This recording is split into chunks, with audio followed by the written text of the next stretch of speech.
Gage Daly, class of 2022, quarterback. Zach Schroeder, class of 2020, receiver. True Tanner, class of 2020, wide receiver. Tanner Crandall, class of 2020, wide receiver DB. Noah Boone, class of 2021, left tackle. Max Davis, class of 2021, running back and safety. Colin Ellsworth, class of 2021, defensive end. Brigham Bent, class of 2020, left guard. Jack Fitzpatrick, class of 2020, center. Zach Taysom, class of 2020, offensive guard.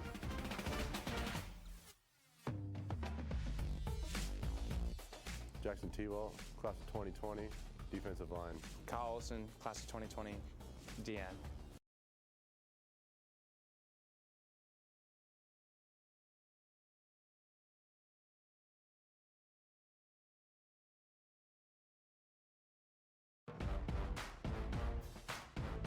Olson, class of 2020, DN.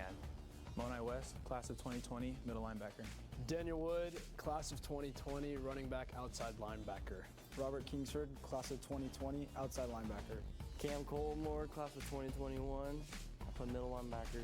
Tyler Archibald, class of 2020, outside linebacker. Jackson Delsey, class of 2021, corner. Jay Sean Lee, class of 2020, corner. Ammon Allen, class of 2021, free safety and receiver.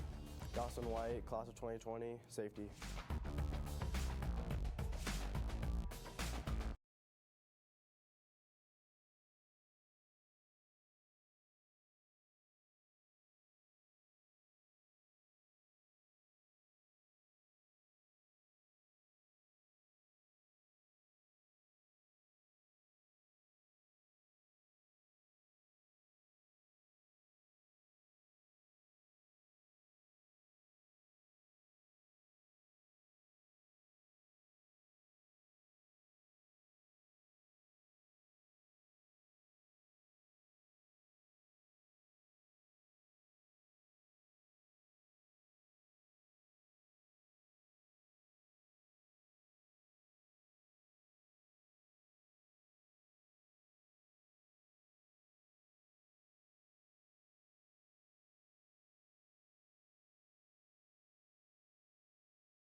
Welcome to Highland High School, this side of tonight's Arizona AIA 6A football game between your Highland Hawks and the Basha Bears. For Peyton Gallagher, I'm Alex Gall. We have a fantastic matchup, and with you today from the Basha Bears and the Highland Hawks, what is this matchup going to be like here tonight, Peyton? You've got an offense in Basha that is going to attack vertically. They are going to throw the ball outside the hashes and go up the field, trying to attack you and put your secondary on their heels. For Highland, they're going to do what you've seen all season. Vary the offense with a very strong defense, very experienced group that's going to execute well. Well, Highland comes off a 61-0 drubbing of Skyline from last week, in which they passed for a number of touchdowns in the game, as well as passed for a number of ones as well. And we'll pause momentarily for the national anthem.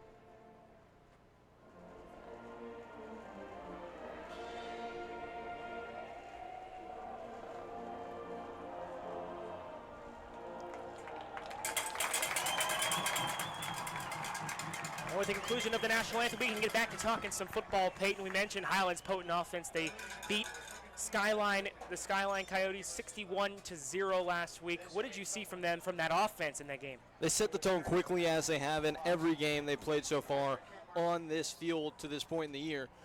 They came out, they set in motion what they wanted to get done. They wanted to run the football effectively and let that set up their passing game. They did that. They got Max Davis and Danny Wood going right from the opening whistle, and that carried on even to when the backups were in the game, as the running game was very potent throughout. It's a very nice compliment to a young quarterback as he develops into his role with this team. We can also talk a lot about the passing attack for Highland in last game as well. Zach Schroeder always does a fantastic job for Highland. He mentioned in our pregame interview with Jack Johnson, we are apologizing for some of the technical difficulties with that, but in our pregame interview, he did say that one of his favorite routes to go to and the one he wants to get a touchdown on tonight is the go route. Do you think he can get one, Peyton? With his speed, he is always liable to beat a defense down the field, and Gage Daly has shown trust in his receivers to just sling it and let them run underneath it. Now, the question is, will this Basha defense that's really getting their first strong test at the 6A level this year, will they hold? Will they make it tough for Daly? We heard Coach Farrell talk last week to Jack after the game about how this defense is very similar to Hamilton in the sense that they're very fast and physical. It's going to be a tough test for the Highland offense. And yeah, Peyton, we're going to bring in the third member of our crew, Jack Johnson, who did talk to Zach Schroeder in the pregame. Zach, what did Schroeder say, and what do you think he can take into this game? You know, one of the things that strikes me about this whole Highland team, Alex, is their confidence. We talked to the kicker, Jackson Ray, last week. He said his range extends anywhere. Well, Zach Schroeder says he can burn on the outside, and that develops from their track background in the offseason when they work with the team. As you guys may have mentioned, Zach Schroeder is a 300-meter hurdle school record holder. And so no shortage of speed on the outside. And yes, Coach Brock Farrell did say that there would be a lot more athletes on the defensive side for Basha, but tonight it will be up to Highland to utilize their speed to get in the open space. Guys? Yeah, Jack, we'll keep checking in with you throughout this ball game, get some more interviews. As you see your Highland Hawks take the field, the 2019 Highland Hawks. They are making their way onto the field towards the 50-yard line, and it's going to be a fantastic game. Stay safe out there, Jack Lauderay. He's out on the field, our cameraman right there, almost getting run over. Right in the thick of things, you get to see the beautiful teal uniforms. It's a color rush type atmosphere. Highland with the black lids and the all teal get up today. The students have a neon out. I see a bear head on a stick down there with the Farrell Fanatics, and all of our sideline crew stay safe tonight. It's going to be a raucous atmosphere throughout this one. Oh, it's a battle of two undefeated teams, 4-0 Highland, 4-0 Basha, coming up next on the Highland Hawks TV network.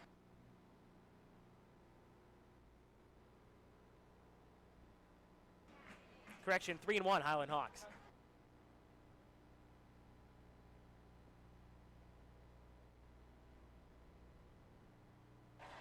We'll play our starting lineups one more time for you. Here are the starting lineups for your 2019 Highland Hawks.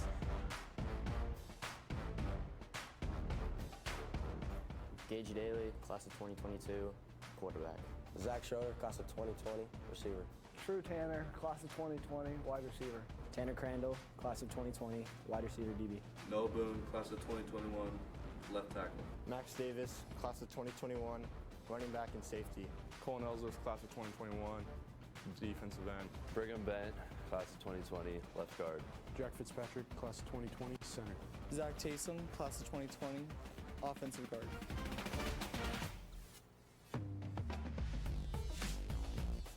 Jackson T-Wall, class of 2020, defensive line. Kyle Olson, class of 2020, DN. Monai West, class of 2020, middle linebacker. Daniel Wood, class of 2020, running back, outside linebacker. Robert Kingsford, class of 2020, outside linebacker. Cam Colmore, class of 2021, middle linebacker. Tyler Archibald, class of 2020, outside linebacker. Jackson Daly, class of 2021, corner. Jay Sean Lee, class of 2020, corner. Ammon Allen, class of 2021, free safety and receiver. Dawson White, class of 2020, safety.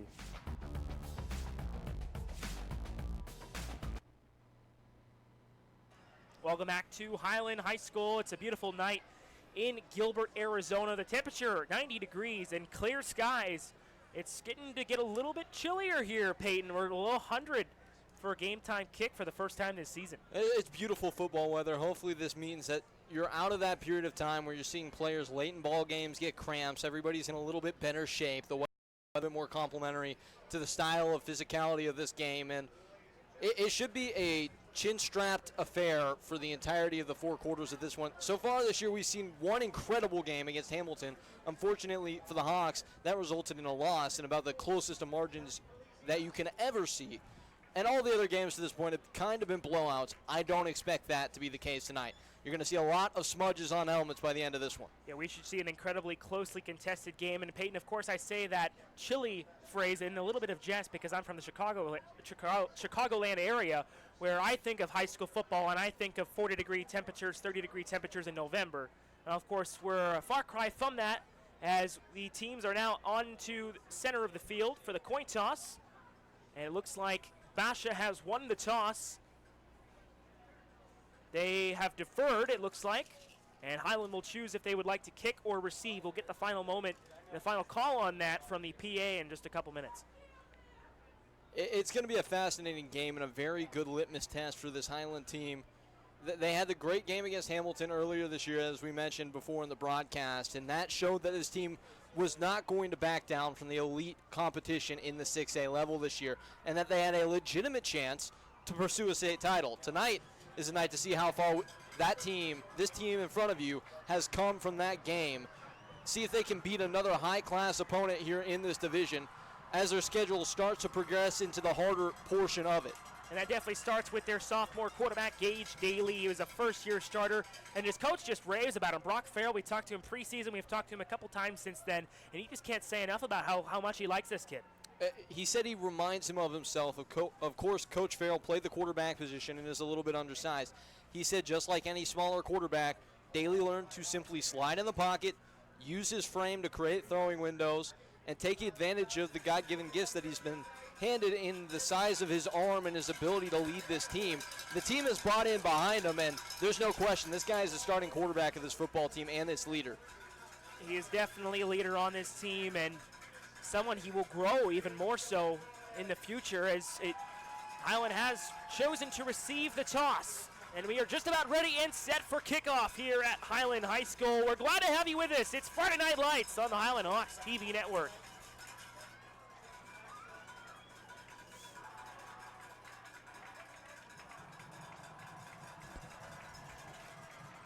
In to kick it off for Basha is Derek Bass, the junior 5'8" kicker, and he will boot it away to the Highland Hawks. I believe that's Wood, and I think that's number 7, Tanner Crandall. Tanner Crandall back there along with Wood. It goes in the direction of Daniel Wood. He fields it inside his own 5-yard line. Wood trying to cut it back to the left side, gets past the 10, finds a hole, and he's got a big one to the right side, up to the 35, and tackled near the 38-yard line. Good field position to start for the Hawks. Wood froze at about the 15-yard line, and just in that moment alone, the kick coverage unit lost its gap integrity. They got out of their lanes, and Wood saw an alley with blockers in front of him. A shoestring tackle at the end prevents a touchdown. So Highland will start from their own 39-yard line. Looks like it might be spotted closer to the 40. Look for the Hawks to set the tone on the ground early on. Try and get this young offensive line with 5 new starters compared to last year established in this ball game against a very talented defense. Gage Daly comes out for the first play in a single back formation. Under center, takes the snap, hands it off. Pounding through the middle for about 3 or 4 yards and falling forward. And now being pushed back is the running back, number 6, Daniel Wood. You hear it all too often if you watch football. These 3, 4, 5-yard runs early on in games will turn into big chunks later on. That's a very positive sign on the first play. This first drive, again, you want it to be a tone setter here at home as the Hawks are coming out in what looks like the shotgun formation. 4 receivers, 3 to the left, 1 to the right side for the quarterback. Gage Daly fakes the handoff, throws to the left side. He finds his man on a screen pass, ran into his own man. He ran into number 78, Noah Boone, but a nice reception on the second play of the drive from True Tanner. Excellent disengage by the cornerback, Caden Camacho, as he shucked his block to make that play again. Highland's offense is all about getting athletes in space outside the numbers. That could have been a much bigger play if it hadn't been for the effort of Camacho. We 3rd and a yard for the Highland Hawks trying to get to midfield. Takes the snap, 3-back formation, going through the middle and pounding for the first down. He's got more. There's Daniel Wood falling forward across the 50-yard line. First down for the Hawks. Defense in phase there. They were flowing to the left. Really good piece of vision in the backfield by Wood as there was immediate penetration in the hole. Wood, with a quick cut to the outside, found daylight and found the first down. Lead 1st and 10 from the Basha 43-yard line. Shotgun for Daly with 2 receivers to his right. Throws a screen pass to True Tanner, but he got off the top of his hands and falls safely incomplete and out of bounds. Basha kind of playing a NASCAR front right now, that meaning they want to get faster guys on the defensive line to create pass rush and pressure. Someone inviting the football down their throat in the run game, as they only had 2 true defensive linemen in the 3-point stance on that last play. See if Highland chooses to try and attack that here. And Peyton, 2 of their defensive linemen, you see 54 to the near side of your screen, and then the nose tackle, James Nuss, in the middle. Both of them play on the offensive line as well. Pitches back on the flea flicker, going deep down the middle. He's wide open, and he's caught it into the end zone. Touchdown! Touchdown, Hawks! It's Tanner Crandall with a fantastic reception off the flea flicker, and Highland is up 6-0. Oh my goodness, pulling out all the stops on the first drive of the game. A very late pitch back, freed up Crandall running right through the middle of the defense. Everybody was playing the run. I thought for sure it was a run play, but everybody in the stadium was deceived as Crandall popped wide open and Daly hit him in stride. Crandall with 2 receptions for 45 yards last week, and he pretty much eclipsed that total in 1 reception tonight. Extra point from Jackson Ray is up and through the uprights, and Highland takes an early 7-0 lead. Well, we talked about it in the pregame. Not sure if you were able to hear that or not at home, but we said that in every home game this season, Highland has started quickly. The first game of the year, they were up 21-0 in 45 seconds. Second home game of the year, not much of a difference last week against Skyline. This week, it takes them about 4 minutes to punch the ball in the end zone, maybe a little bit less. But they do it anyway on the first drive, and that's about as good of a start as you could have asked for if you're a Highland fan. What a play that really was as we get up a couple of our sponsors on there for your support of Highland Hawks football. We thank you. But what a fantastic series from Highland there. It was really almost looks like a designed flea flicker from Buck Farrell, and it was just the DBs completely bid on it as well. They were not even close to Tanner Crandall. Well, I can't say I've seen a flea flicker where the running back took it that far upfield before pitching back. He was all the way into the scrum before kicking the ball back to his quarterback for the long shot touchdown. Really well executed play. Jackson Ray boots it away, and it will go just short of the end zone, so we will have a return here, and it's bottled up very nicely by Highland. He didn't even get to the 15. Well, we've talked about it throughout the year, this Highland special teams unit. Their offense is very good. Their defense is very good as well. But the best unit on this team might be the special teams unit.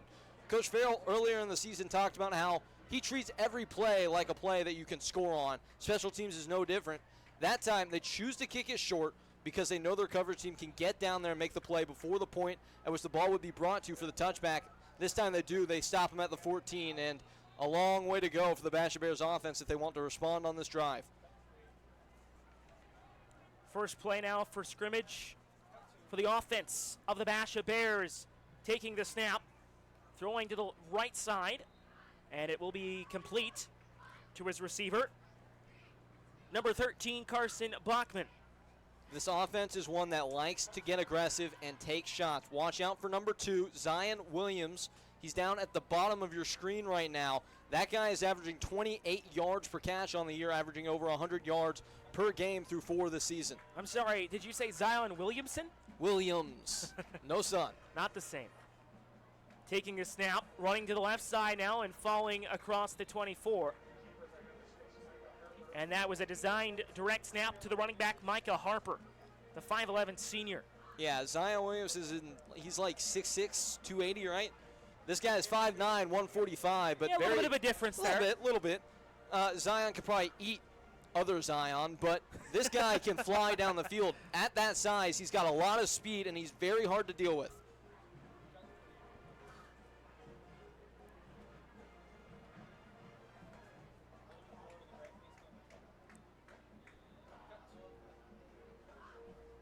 So 1st and 10 from the 24 now. Taking the snap again, a direct snap, and it's bottled up behind the line of scrimmage. In there first for Highland, I believe, was number 54 for the Highland Hawks.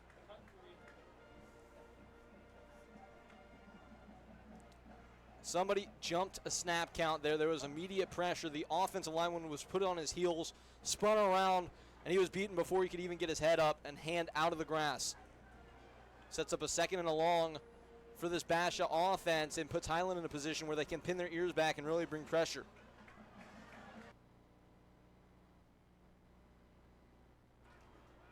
So we haven't seen the starting quarterback, Gabe Friends, yet. It's been all direct snaps to Micah Harper. Harper takes it on 2nd and 14, going to run with it to the left side. Haven't seen this kind of offense in a while, but he's going to gain about maybe 6 or 7 yards. Friend was a leading passer on this team coming into this game with over 1,000 yards. He was also the leading passer last year at quarterback, but that team last year used a rotation at QB. Friend wasn't the only guy, as they had another player throw for about 800 yards as well. So we'll see how this plays out throughout the rest of the night, but certainly a wrinkle for the Bears. We haven't seen a lot of long passes yet. We're talking about them coming into this season with a team of 17.8 yards per catch.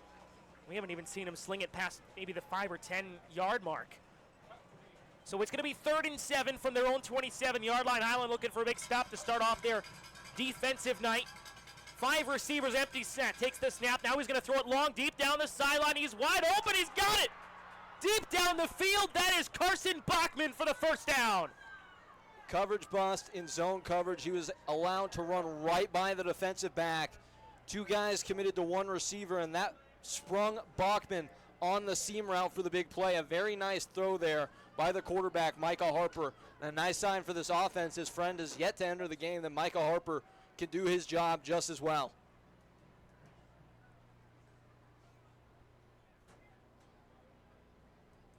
So it will be 1st down and 10 from now the Highland 27-yard line. The field has been flipped.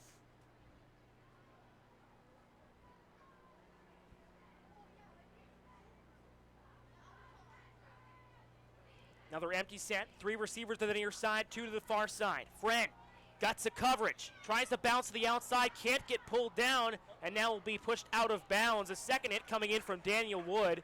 Yeah. Flag flies. Very late hit as he was piled up on the sideline. That's definitely a penalty, the right call. So that'll move the Bears forward significantly. That is what is so dangerous about this offense now with Harper pulling the strings, is when they go empty like that, it makes it so hard to read when you've got an athlete like Harper in the backfield, because you're playing pass at that point because there's no running back in the backfield. But if you back off too far, Harper will just beat it on design. Quarterback keepers like that and pick up yards.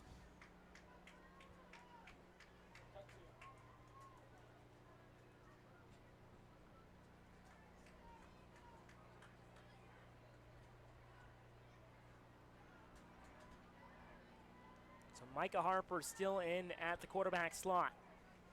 Going to run a 3-receiver set with the running back, number 21, Andrew Fernandez, to his right. A little bit into pistol formation. Hands off Fernandez, and it's bottled up behind the line of scrimmage.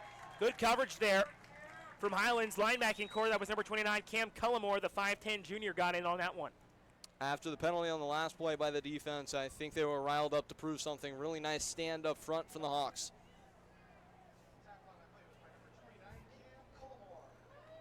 And Cullimore really stepped up well there, didn't he? Cullimore is the heartbeat of this defense, a real fire plug in the middle of this linebacking core. Not afraid to stick his nose in the fan on those run plays. So it'll be 2nd down and 9. They'll give Cullimore 1 yard on the play from Fernandez. Empty set now, taking the snap and running with it to the right side. Trying to bounce outside the tackles. He's got a block, trying to get to the 5-yard line, and he gets there, but not much more, maybe to the 4. The speed of the quarterback present on that play. Highland did a good job initially of setting the edge, but Harper just beat everybody outside the hashes to pick up a nice chunk of yardage there.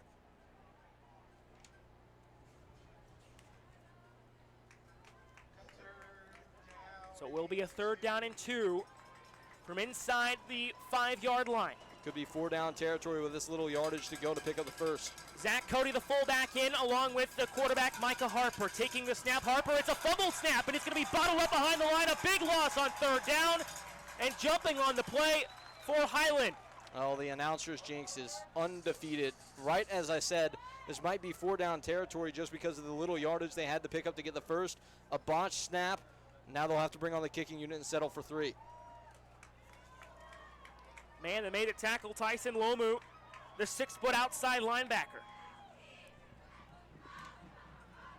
So in to take the field goal attempt is Derek Bass, 5'8", 150 junior, coming in nearly blocked, and it was. The kick is no good. Daniel Wood howling off the perimeter to get a fingertip on that ball and at least influence the kick so that it missed wide left.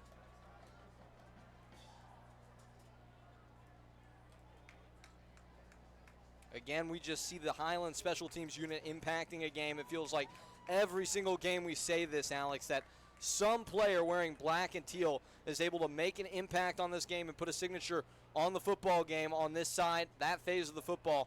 Highland special teams, again, coming up big. It definitely looked like he got a tip on that one, Daniel Wood did, but even if he didn't, he disrupted the momentum of the kicker of the Bears, Derek Bass.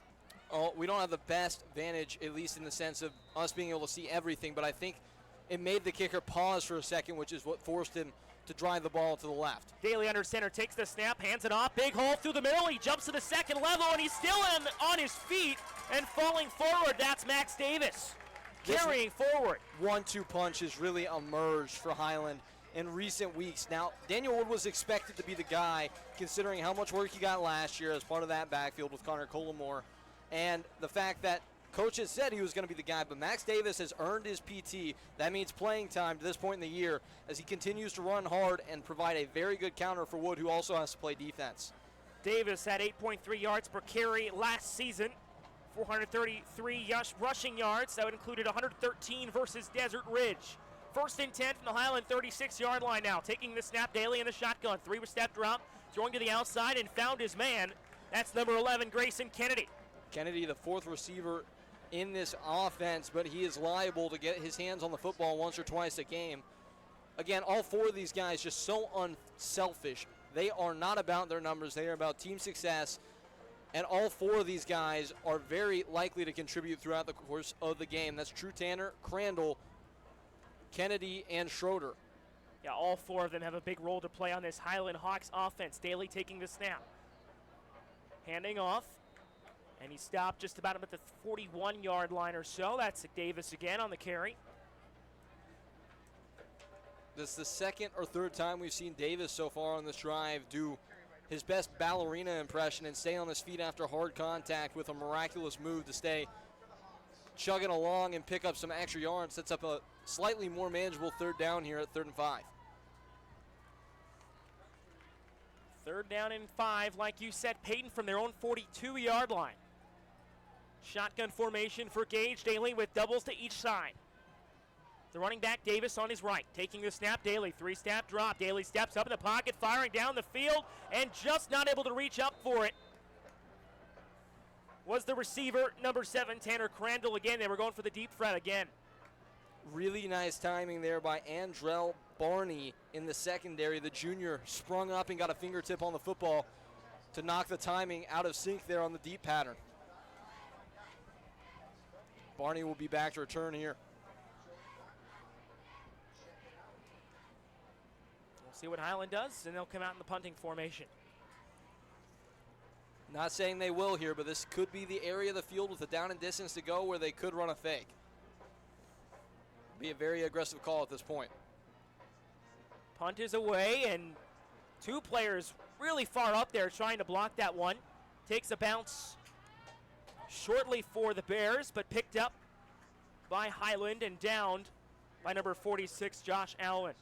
Allen there to prevent what could have been a negative play as the ball hit Delsey in the backside as it came down out of the night sky, and luckily Allen was there to scoop it up before it could roll backwards any further. So the Highland Hawks defense comes onto the field again. They got a good stop on the first time they were out there. Obviously gave up a couple big plays, but this is what this offense does, the Basha Bears. How do they avoid those big plays going forward, Peyton? Well, we'll see throughout this drive what adjustments they make to Micah Harper, but I think the first thing is making Harper uncomfortable back there at quarterback. So Harper still in at quarterback, along with the running back Fernandez. Harper takes the snap, fakes the handoff. Harper throwing deep down the field. They get down there so quick and they're so fast. He only held the ball for a couple seconds, and he found Zion Williams, but he dropped it. They make it so hard for you to play zone coverage against them because with the speed of the routes and everything going at 1,000,000 miles per hour, it's hard to read in the secondary and make a reaction in time. That time the ball just a little bit laid out and allowed Highland to get a break on it. It was now 2nd and 10 from their own 24. Watch for the receiver the near side of your screen. Camden Mateen, 309 receiving yards on the season. 3 receivers set. Blitz coming. Taking the snap, blitz coming, throwing to the screen, pass, bubble screen to the left, has a blocker. Trying to go forward with it is number 2, Zion Williams, but taken down by the Highland Hawks defense. That was Jackson Delsey on the tackle. Highland will bring pressure from all 4 linebacker spots. This is well documented, and I believe the Bears know this. They're going to use that against them throughout the game with the screen game. On those plays, you want the defense to get upfield so there aren't guys down the field to make the play after the ball gets out. Really nice play call there on a 2nd down. Empty set, 5 receivers, 4 to the near side, including the tight end. Probably going to be blocking, though, on 3rd and 2. That's Zach Cody on the near side of your screen, number 5, the tight end. Taking the snap. Trying to rush for the first down, going forward, he won't have it. And he's pushed back by the Highland Hawks defense. Another big play on 3rd down. Gang tackling, Alex. You can't say it enough. It looked like the quarterback there, Harper, was going to make the second effort and fall forward for the first down, but that's when an armada of Teal arrived to silence that play and force the punt.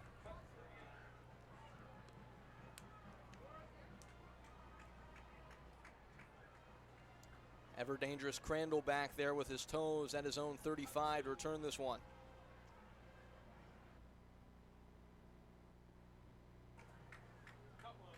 Punt is away. Nearly blocked again. Derek Bass's punt is away. It's fielded by Tanner Crandall, and he fair catches.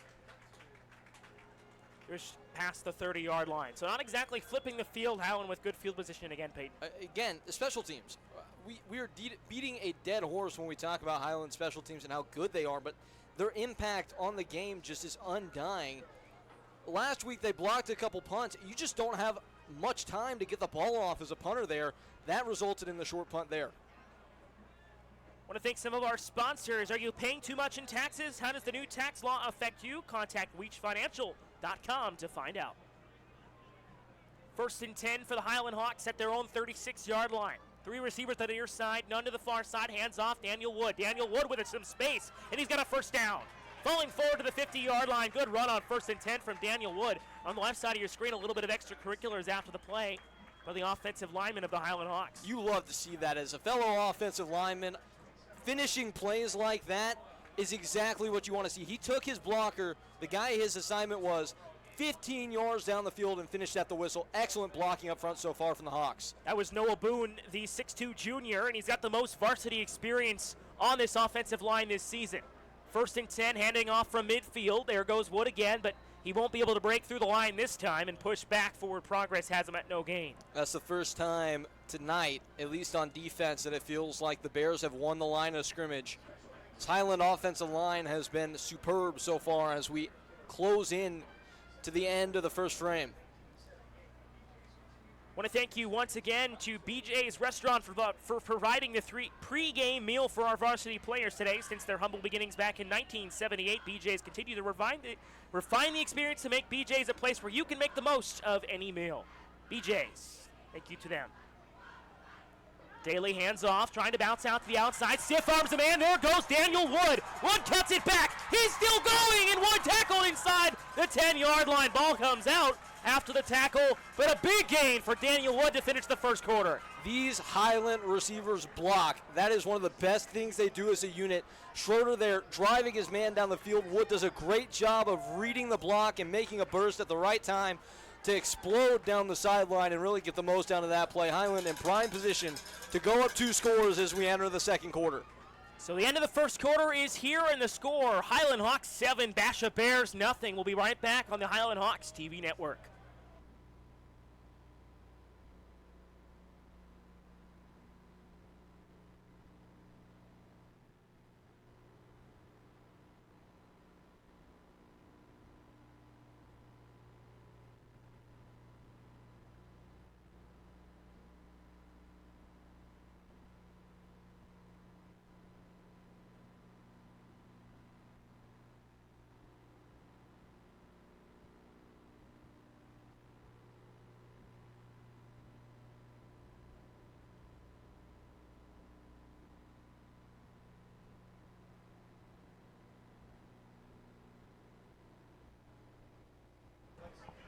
Back with you here for the second quarter of play between the Highland Hawks and the Basha Bears. 7-0 in favor of Highland. Alex Gall and Peyton Gallagher with you on the call. And we would like to thank Dr. Sam Bullwinkle from Arizona Smile Center for being a black sponsor and for donating the halftime Gatorades to the Highland varsity players. Dr. Bullwinkle has also agreed to buy any teeth that the Tooth Fairy did not take from under your pillow.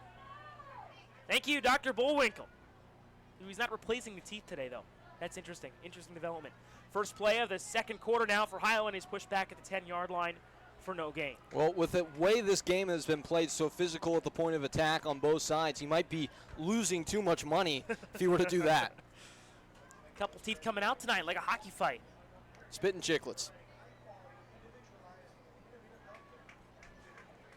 11:35 to go in the second quarter. It'll be a 2nd and goal from the 10-yard line. No first down marker out there at the moment. Gage Daly in a single back set with 3 receivers. Taking the snap, handing off.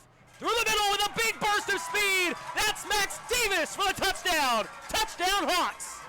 Davis skips the semantics when he runs the football. He is very direct. He puts his shoulder pads down and finds a way to create space down the field. Reads his blocking cues perfectly there and bulldozes his way into the end zone. And look at that smile, too, from Max Davis. All Very the teeth. happy man. All the teeth. He didn't lose any of them, did he? Jackson Rain to attempt the extra point for Highland. 13-0 in favor of your Highland Hawks. Kick is up. It's in the air, and it is through the uprights. Kick is good. 14-0 in favor of Highland. Dream start for the Hawks, and again, the trend continues. At home, this team is off to blazing starts. No difference here tonight, 14-0. Last year, Basha entered this game at 4-0, and after the game against Highland, in which they were beaten at home 20-0, they struggled throughout the year. Not saying that that's the case for them this season, but so far Highland is out to recreate what they were able to do to the Bears a season ago. Yeah, what an offensive performance so far from Highland. They've been pretty on point, as we would say up here in the booth. 14-0 is our score after just maybe about 12 and a half minutes of play.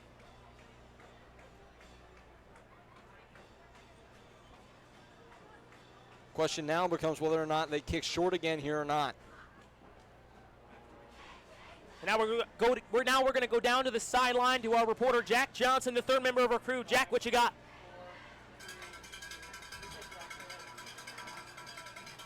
Well, guys, tonight is Marquise Cooper night. Graduate in 2000 of this Highland Hawks. Went on to play at the University of Washington, and now is presumed dead. There's never been an announcement, but he had a tragic boating accident in 2009 in Clearwater, Florida.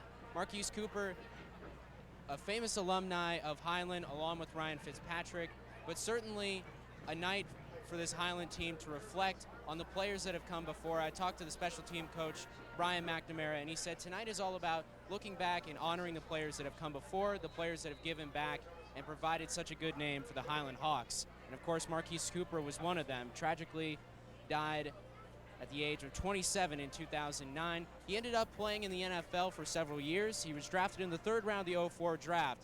He had a successful career, tragically cut short. Back up to you guys.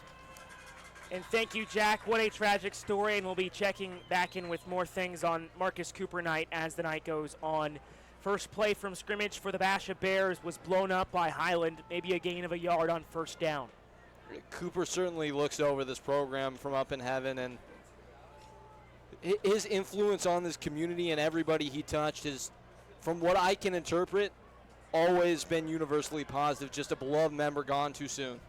10:43 to go, 2nd and 9 from their own 23-yard line. Throwing to the near far sideline. He's got his receiver. And a completed pass to number 8, Camden Mateen. This offense really runs through Williams and Mateen. Really nice combination right there as he broke the hitchback. Mateen did, presented a nice target for his quarterback and a very nice throw quickly out of the hands of Micah Harper. I got a chance to talk to Marcus's father on Tuesday. That's Bruce Cooper. You might know him from Channel 12 News. As the pass, he pulled the handoff. Rushing with it is Micah Harper, blown up by the linebacking core of Highland. First player in there was the safety, actually, Amon Allen. But yeah, Peyton, we talked to Bruce Cooper from 12 News. He's retiring soon as well, and he just couldn't say enough about how much Marcus had meant to him in his life and how proud he is of his son, that his memory is going to live on here at this Highland football program for years to come. He spoke very highly about how everybody that his son touched, he would give the shirt off his back to. He would give them his last dollar. He was just such a good and devoted, loyal friend, and he was so devoted to this game of football, the thing that he truly loved. Taking the snap, throwing a screen pass to the right side.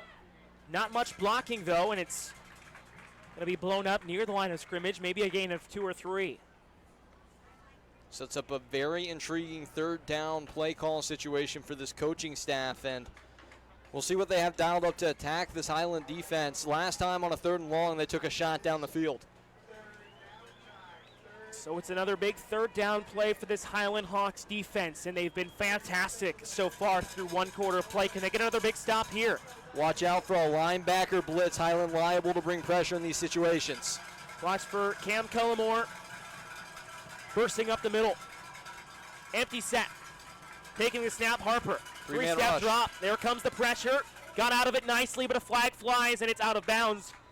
We'll wait for the flag after the play. Usually in a position where you would think of holding being the call against the offense, but we'll see what the call is. And if it is holding on the offense, you might expect Brockfield to decline the penalty and take the 4th down. I think if it's anything against Basha, you're going to see a punt here most likely. So there's holding, and it's on the offense. You would expect Highland to decline, and they will. So 4th down and 7. And Basha will send out their punting unit again. So another big stop, obviously helped out there by the penalty.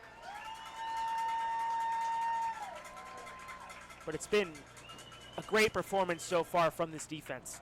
Defense, after getting kind of punched in the mouth a little bit on that first drive, giving up the big play up the middle on the pass. And that's always a threat, Peyton. Yeah. That could still happen at any time in this ball game. And that's this offense, but they've responded very well. Kick is away. And it's going to bounce far in front of the return man for Highland. I believe that was number 7, Tanner Crandall, back there. But it will bounce favorably for the Hawks, and they'll start from their own 40. Hawks offense has gotten pretty much everything they wanted so far, and just as the script was written before this game, it's been mostly on the ground. Maybe this is the time where you start to free up Gage Daly, but you don't want to mess with a good thing. Daly with lots of time on 1st and 10, throwing deep down the field, and he couldn't get it. Just right in the area was Zach Schroeder, but he couldn't come down with it. Hung the football, let it float a little bit too long. Got to get his body into that one and drive it down the field because Schroeder had a step. You don't want to let the DB catch up. I really like the aggressiveness, though, from Brock Farrell there on that play to just let it fly. It's a low leverage situation on the first down. The defense isn't necessarily anticipating a shot play like that, especially when you've been running the ball like Highland has. So to let Daly throw the ball down the field, I like that play call. Shows a lot of faith in the quarterback. Takes the snap. Tries to run forward with it, Max Davis. And he pounds the ground afterwards, drawing a flag. There's going to be a penalty here on one of the offensive linemen for Highland. A late block. We saw that earlier as Xander Mead, the junior guard, threw a guy to the ground. Actually checked that. That's Noah Boone. He had a late finish to a block earlier in this game that I commended because he stopped at the whistle. That time the push just came a little bit late.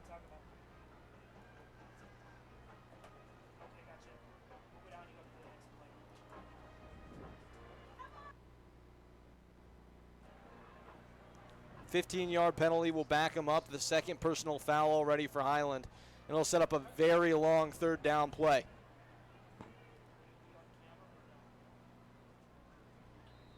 Don't expect Highland to get too fancy here. Probably in a situation like this where you don't have any plays in your play sheet designed to pick up about 25 yards like this. For a 3rd down, expect a screen or a draw, something simple that's got a low risk of turnover.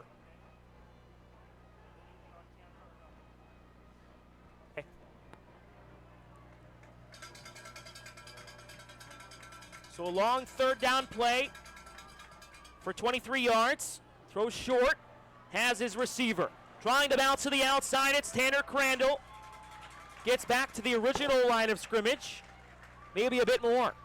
Well, and what that does, Alex, is it allows the Highland punt unit to try and cough in corner here so they can pin the Basha Bears back in their own end unless they decide to go for it, which it looks like they might. I think it might actually be 3rd and 5, Peyton. We might have missed a down somewhere. The dial-it-down says 4th down, but that could have been a miscommunication. The down did flip, I noticed, from 2nd to 3rd down after the penalty. Scoreboard still says 3rd down and 5, but the down and distance on the field, you see at the top of your screen right under 2nd quarter, it does say 4, and Highland will be sending out their punting unit.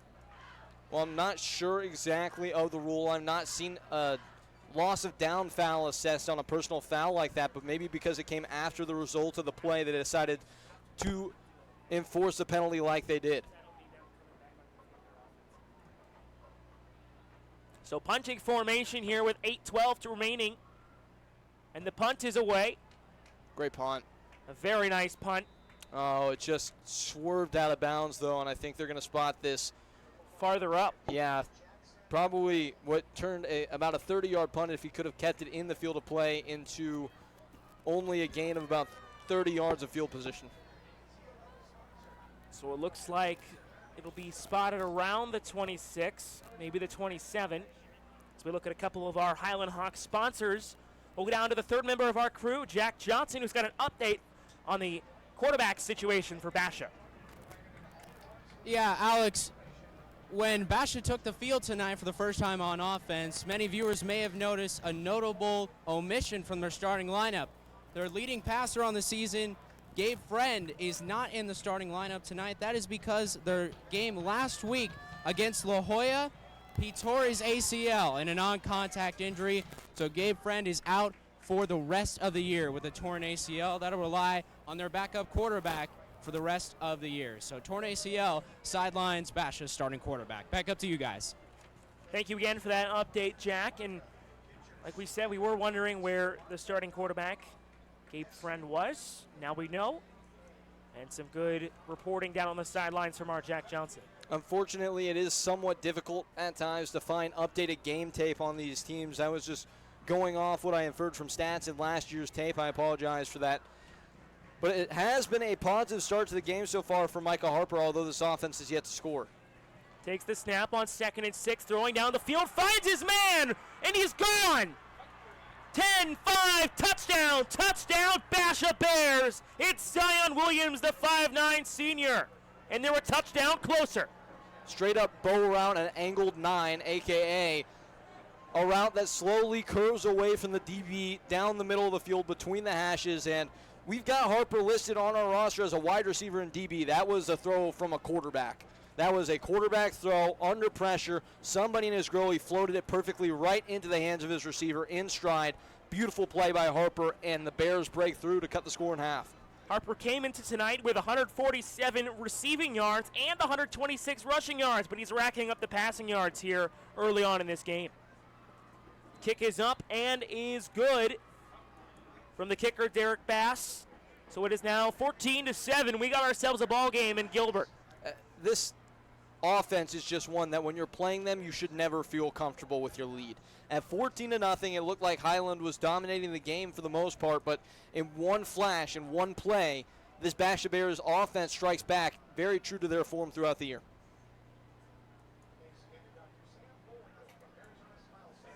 This offense averages 17 yards per completed passing play.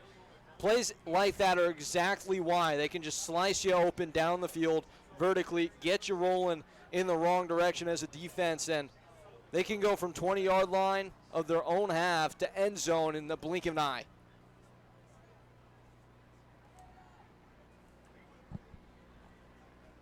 $7:11 to go in the second quarter of play. We've seen 3 touchdowns so far, and a couple of them coming on long passing plays, Peyton. One on a trick play and one on a design route, like you mentioned, straight up the field, up the gut.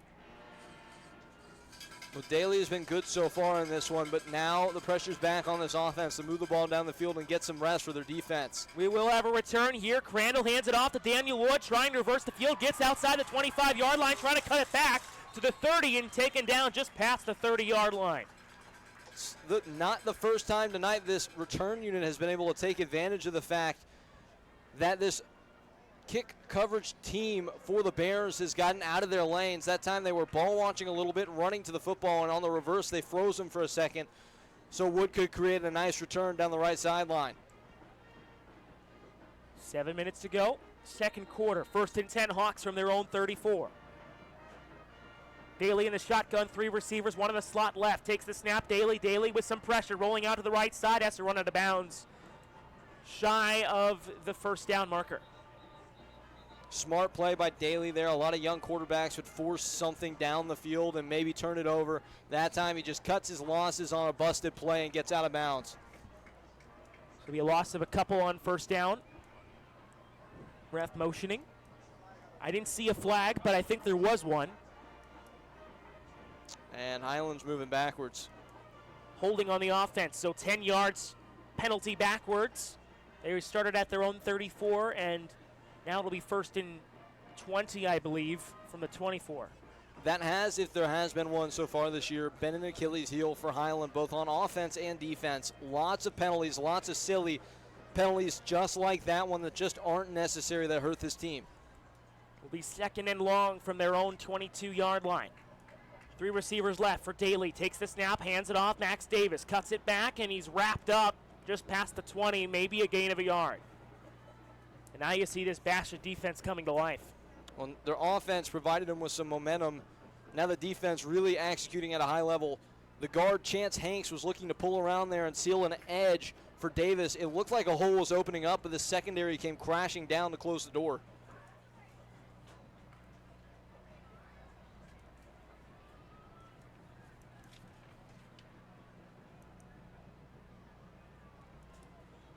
Second and 20 now from the 23. Daly throws to the near sideline. And we couldn't tell if he got it. Pass is incomplete. That's the third string tight end, Chris Alonso, as Big Red, the starting tight end, was knocked out earlier in the season with a foot injury, and the backup, Ellsworth, was suspended for this game after a fighting incident at the game last week against Skyline. He's running an out route there and could not hang on over the defender. Really good coverage. It sets him a 3rd and a millennium. 6:19 to go for 3rd and 20 now for Highland. Throwing and trying to fall forward. He got a couple. Flag on the play. So we got back to the original line of scrimmage. Way short of the first down, and we'll await the flag. Penalty on the far side out there beyond the hashes. It'll be interesting to see what this call actually is when it's announced.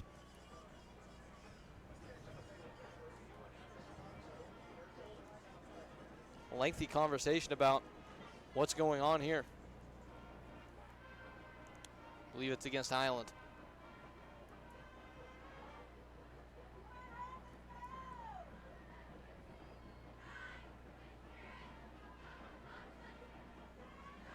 It's an illegal man downfield or a delay of game. And it's declined, so Highland will punt. So in comes the punt team for Highland. The defense will have to do some more work. Got burned on that long deep ball on the last play. How do they avoid that going forward up the middle? Well, it's tough because this offense lulls you to sleep with some of the shorter things they do, and always on the front of their mind is the deep play. How can we set up the long shot? It's what this offense is designed to do, and Highland, if they are to take it away, I think it starts up front with creating pressure, just like they did on the long ball. On that instance, they just didn't get home, and this might be a penalty flag for running into the punter or roughing after a great punt. So Highland will wait for it to bounce. They could have let it go even farther, I think, but down by Highland's number 23, Jashawn Lee, inside the 10. Jackson Ray is a sniper on the special teams unit. He bounces that thing for a long ride. Really, really long punt. Really will help his average after a rough bounce on a punt earlier in this game. Trying to do the math on how much he netted there exactly. Has to be over 50, 60 yards. I would be inclined to agree with you. As a punter, your goal is always to pin the other team as far back as possible, preferably inside the 20. A really important flipping of the field after it looked like the Bears had gained momentum. So the ball spotted at the 6-yard line of the Bears. Be 1st and 10 for them. Have to get to the 16. Basha might be, the way they move the ball, looking at this like a blessing, though. Lots of open field to work with.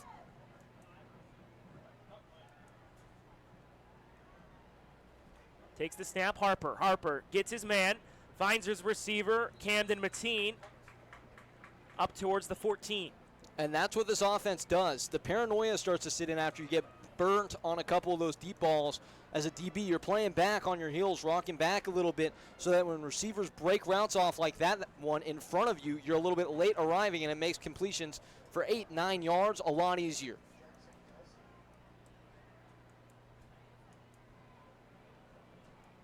Second and 2 now from the 14. Alone in the backfield in the shotgun, Harper. 5 receivers, takes the snap, going to run right through the line. Burst of speed from Harper, and you see that he's normally a running back. Taken down by Highlands. Number 51, Tyson Lomu. But not before a big gain and a first down. And the Bears are going to vary things. They're on offense going to go 5 wide to make you think they're throwing the football, and their quarterback, who is a previous receiver and running back, is going to use his speed to hurt you on the ground. You just have to live with plays like that, unfortunately, if you're the Highland defense. Highland with that 3 and 4 man front. Usually 3, though, just pushing those holes open on the offensive line. Throwing to the far side of the field, bottled up nicely there. On the reception was Zion Williams, but it was nicely picked out by the secondary of the Highland Hawks. And that's what you want to do as a defensive unit. Against an offense as explosive as this, you want to make them execute all the way up the field. When I said you had to live with plays like the one that was made previous to that on the QB keeper, what I meant was that they have to make sure they limit the big play. Make this team move the ball on long drives down the field. That's not what they're geared to do. Daniel Wood and Robert Kingsford on the tackle there. Both the linebackers were out to cover the receiver on the outside on that one. 4 receivers now for the quarterback. Harper takes the snap, looking for a deep ball. Now going to try and scramble with it. Highland has it bottled up, though, and he'll be tackled behind the line of scrimmage. And now you get them into 3rd and long with a great opportunity to get off the field. This defense doing a good job that time on the passing play of not getting too far upfield, keeping their integrity in their gaps. And when the quarterback tried to scramble, they were there to say no.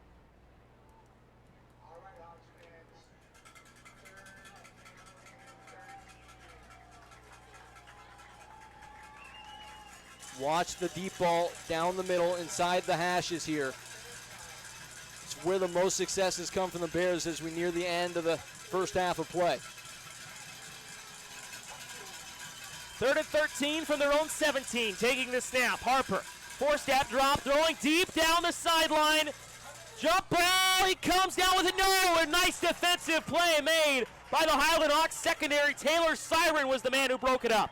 That ball hung for a long time up there in the lights. Camden Mateen does a great job of getting the defender boxed out with him on his hip. Siren, though, able to come down from safety and get enough contact involved in the play to break it up. Really nice play rolling down by the safety, Siren. And there's the look at the quarterback, Gage Daly, on the sideline now, but he's keeping warm. It's a big drive. Remember, the Bears deferred the first half kickoff, so they will get the ball to start the second half. It'd be very important right now for Highland to add to their lead if they could. 3:05 to go in the second quarter of play. 14-7 in favor of your Highland Hawks, and the punt is away. Only one guy down there for Basha right now. Everybody gets home, though. No one will return. Will be downed just shy of midfield by number 25, Dustin Torres. Basha, having nearly had the last 2 punts blocked, ran a max protect there to ensure that the punt would get away safely, so the punter legged it short so there wouldn't be a return. With those plays, it just takes a little bit longer for it to develop so the punt unit can get down the field. You want to make sure you don't get busted for a big return as Highland is about to take the snap. Trying to run with it, and it'll be taken down. Maybe a gain of 1.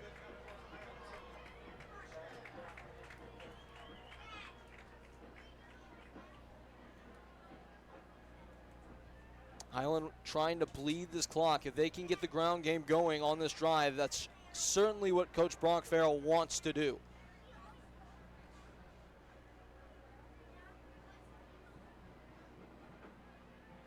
First and 10, Highland takes the snap. Daly spins around a defender, falls forward towards the first down marker, but a flag is down. The 6'2 Chance Hanks pancaked his assignment there at his spot of right guard to open up the hole, but they're going to say that he did so illegally. Hanks is befuddled by the ruling, and they're going to wave it off, actually. Just a really nice block from Chance Hank that elicited a knee-jerk reaction from the official. So a first down for Highland, and the ball spotted at the 30-yard line after Daly's run. Nice spin move from Daly, though. We didn't talk about that. Yes, and this offensive line has been more physical than I've seen them all year. It's been a fabulous performance from the guys up front for Highland so far. Daly takes the snap, looking down the field towards the end zone. Crandall, touchdown! Touchdown, Hawks! Oh, my goodness, another deep ball and another touchdown for the Highland Hawks and Tanner Crandall. Rainbow shot from the quarterback, Daly, perfectly placed, and this rapport between 12 and 7 and Teal is really starting to grow. You see Crandall sizing up the defender before turning it on and getting by him. He had a step, and you can see the trust from the quarterback to just lay it out there and let his receiver make a play for a second touchdown of the evening. Huge score for Highland. What a play that was, and he just knows where to be downfield, and great rapport with his quarterback, Gage Daly, as well. poised strike from the sophomore. Kick is away. It's up, and it is through. So it is now 21-7. Mammoth first half performance from the sophomore Gage Daly so far tonight. 5'9", 150 pounds. He comes into this game a sophomore, but again, as it's been the case all year, just not afraid of the moment, not afraid of the stage, playing like a senior. And this guy is a leader of this team. This team believes in him, and Daly has been the best player on the field so far for either team. Hasn't necessarily thrown the ball a ton, but when Highland's offense is set up to have him have a softened up secondary as they've run the football throughout the night effectively, he's been able to take advantage of DBs playing up close to the line with deep balls just like the one you just saw.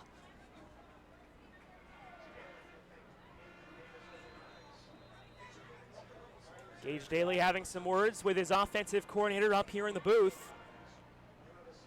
After that beautiful touchdown strike, do you think he's criticizing him and telling him some constructive criticism, or do you think he's saying, job well done, great throw down the field? Well, especially with young quarterbacks, there's always something that can be done a little bit better, but I don't know what could be said on the contrary to that play. Really nice throw by Daly. Getting past the 20-yard line. This is the return man for Basha, Camden Mateen. He's the 6-foot receiver. So a decent return as starting field position at the 24 for Basha. Mateen doing what he can to make sure he hung on to the football there. Lots of guys pawing at it, trying to get it away from him. But one thing that I thought about as soon as that long touchdown happened for Highland as they were running the ball down the field effectively is that they left a lot of time on the clock for Basha.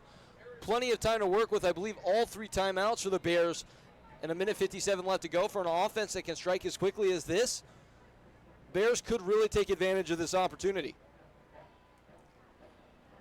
So 2-minute drill now for Basha. 1:57 to go in this first half. Empty set for the quarterback, Micah Harper, as we've seen so often. Harper, 3-step drop, firing to the right. It's picked off! It's going to be a pick 6! Touchdown Hawks! What a pick for number 23 for the Highland Hawks. That is Jashawn Lee, the 6-foot senior, and it's a defensive touchdown for the Hawks. Jay Sean saw that one coming from a mile away. He was playing a soft zone coverage, so he pedaled out to prevent the deep ball, but when the receiver broke the route off, he came flaring down out of the secondary, just a half-second late on the throw from Harper. He was able to scoop that one up right out of the receiver's hands and take it all the way to the house. And there's Farrell's Fanatics. They saw that one coming all the way as well. What a pick by Jashawn Lee. He fully deserved that return for a touchdown. And that turns this game on its ear now as Highland is able to compound their lead in a matter of seconds. So it's now 28-7 after Jackson Ray. 27-7. They're going to say the kick was no good.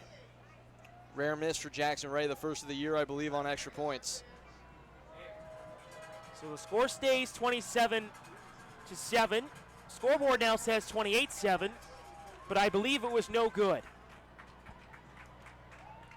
So we'll keep our score bug as it is on the top of your screen, 27-7 in favor of the Highland Hawks. But we got to talk about that play again. Jashawn Lee, he's been fantastic outside for Highland and DB coverage. But that was probably one of his best plays of the season. That's textbook. He read the quarterback like a good book. He saw his eyes, waited for the quarterback back to make the throw, baited him, and whenever the ball was in the air, it hung for a second, so he was able to make a play on it. Just perfect coverage there by the cornerback. He ran between 2 Bears receivers to get that one and found a hole perfectly. Well, the ball He's got good hands, too. Yeah, very good. He scored a touchdown on offense last week as a running back, and the quarterback just floated that ball a little bit, and as it hung up in the air, I was like, there could be a chance to make a play on this if Lee can get there. He took the gamble and it paid off. There will be a return here. Mateen burst through the middle, up past the 30-yard line, trying to spin off a defender, and he's finally tackled at his own 34.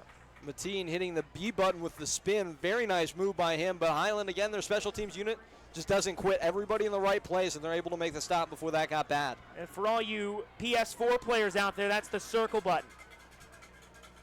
Spin move.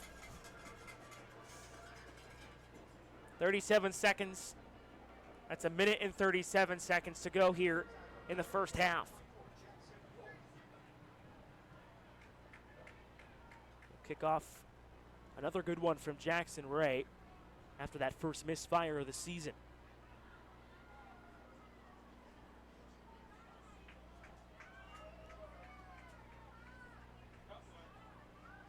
Getting the call from the sideline, and now barking messages to his receivers is Micah Harper. Takes the snap, throwing up and across the field. Tries to find a post route, and he couldn't get it, so it falls incomplete.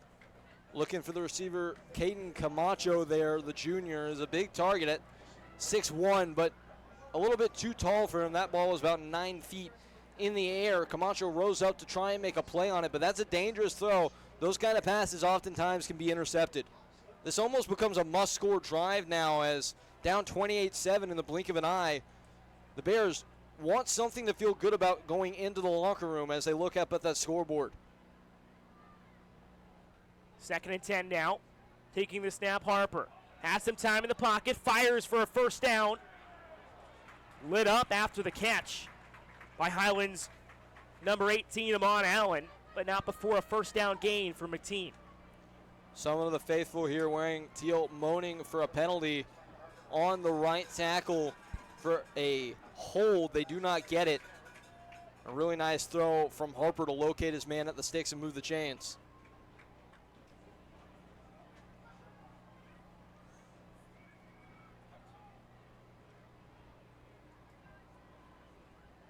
First and 10 from just inside their own half.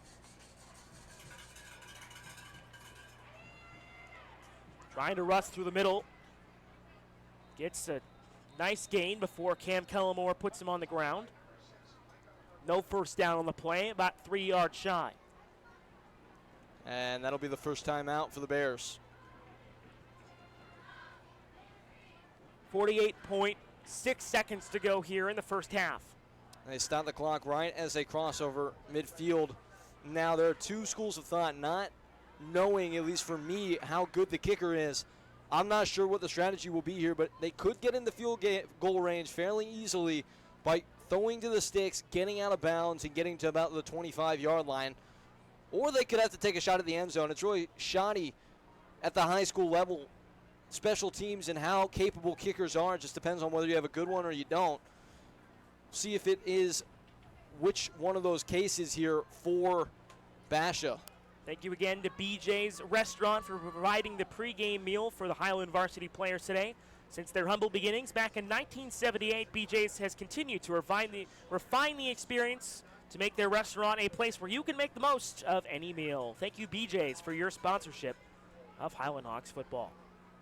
Seeing a couple more of the platinum sponsors up there for our broadcast tonight. We're glad to be able to be with you here on YouTube, and it's been a fantastic game if you've been watching from home. I would say the comfort of your own home, but it's a very comfortable 90 degrees out here in Gilbert. A little breeze blowing. It's a fantastic night for football. After the timeout, 48.6 seconds to go. Highland with a 3-touchdown lead. Taking the snap. Blown up on it. Trying to get away from pressure, and he does for a moment. Throwing deep down the field. Nearly picked off by Amon Allen, but it falls incomplete. In his hands, the ball sailed again on the quarterback, Harper. Chance to make a play goes awry. And Harper's been able to complete a couple of those deep balls, but he's also misfired a couple times as well. You saw it on that last play there. Just overshot his receiver by about 5 feet. This third down becomes very large right now. About 40 seconds left in the half. You're not necessarily worried about picking up the first down, but it would certainly be nice.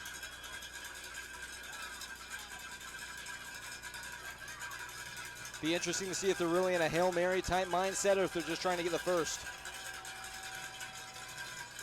Takes the snap, and it's incomplete. Trying to find a quick slant route across the 40-yard line, but no one was there. Trying to run a little rub concept down on the bottom part of your screen there as a receiver flared out to the inside to the flat of the outside receiver who ran a slant, trying to confuse the DBs. The receiver just didn't arrive at a spot in time.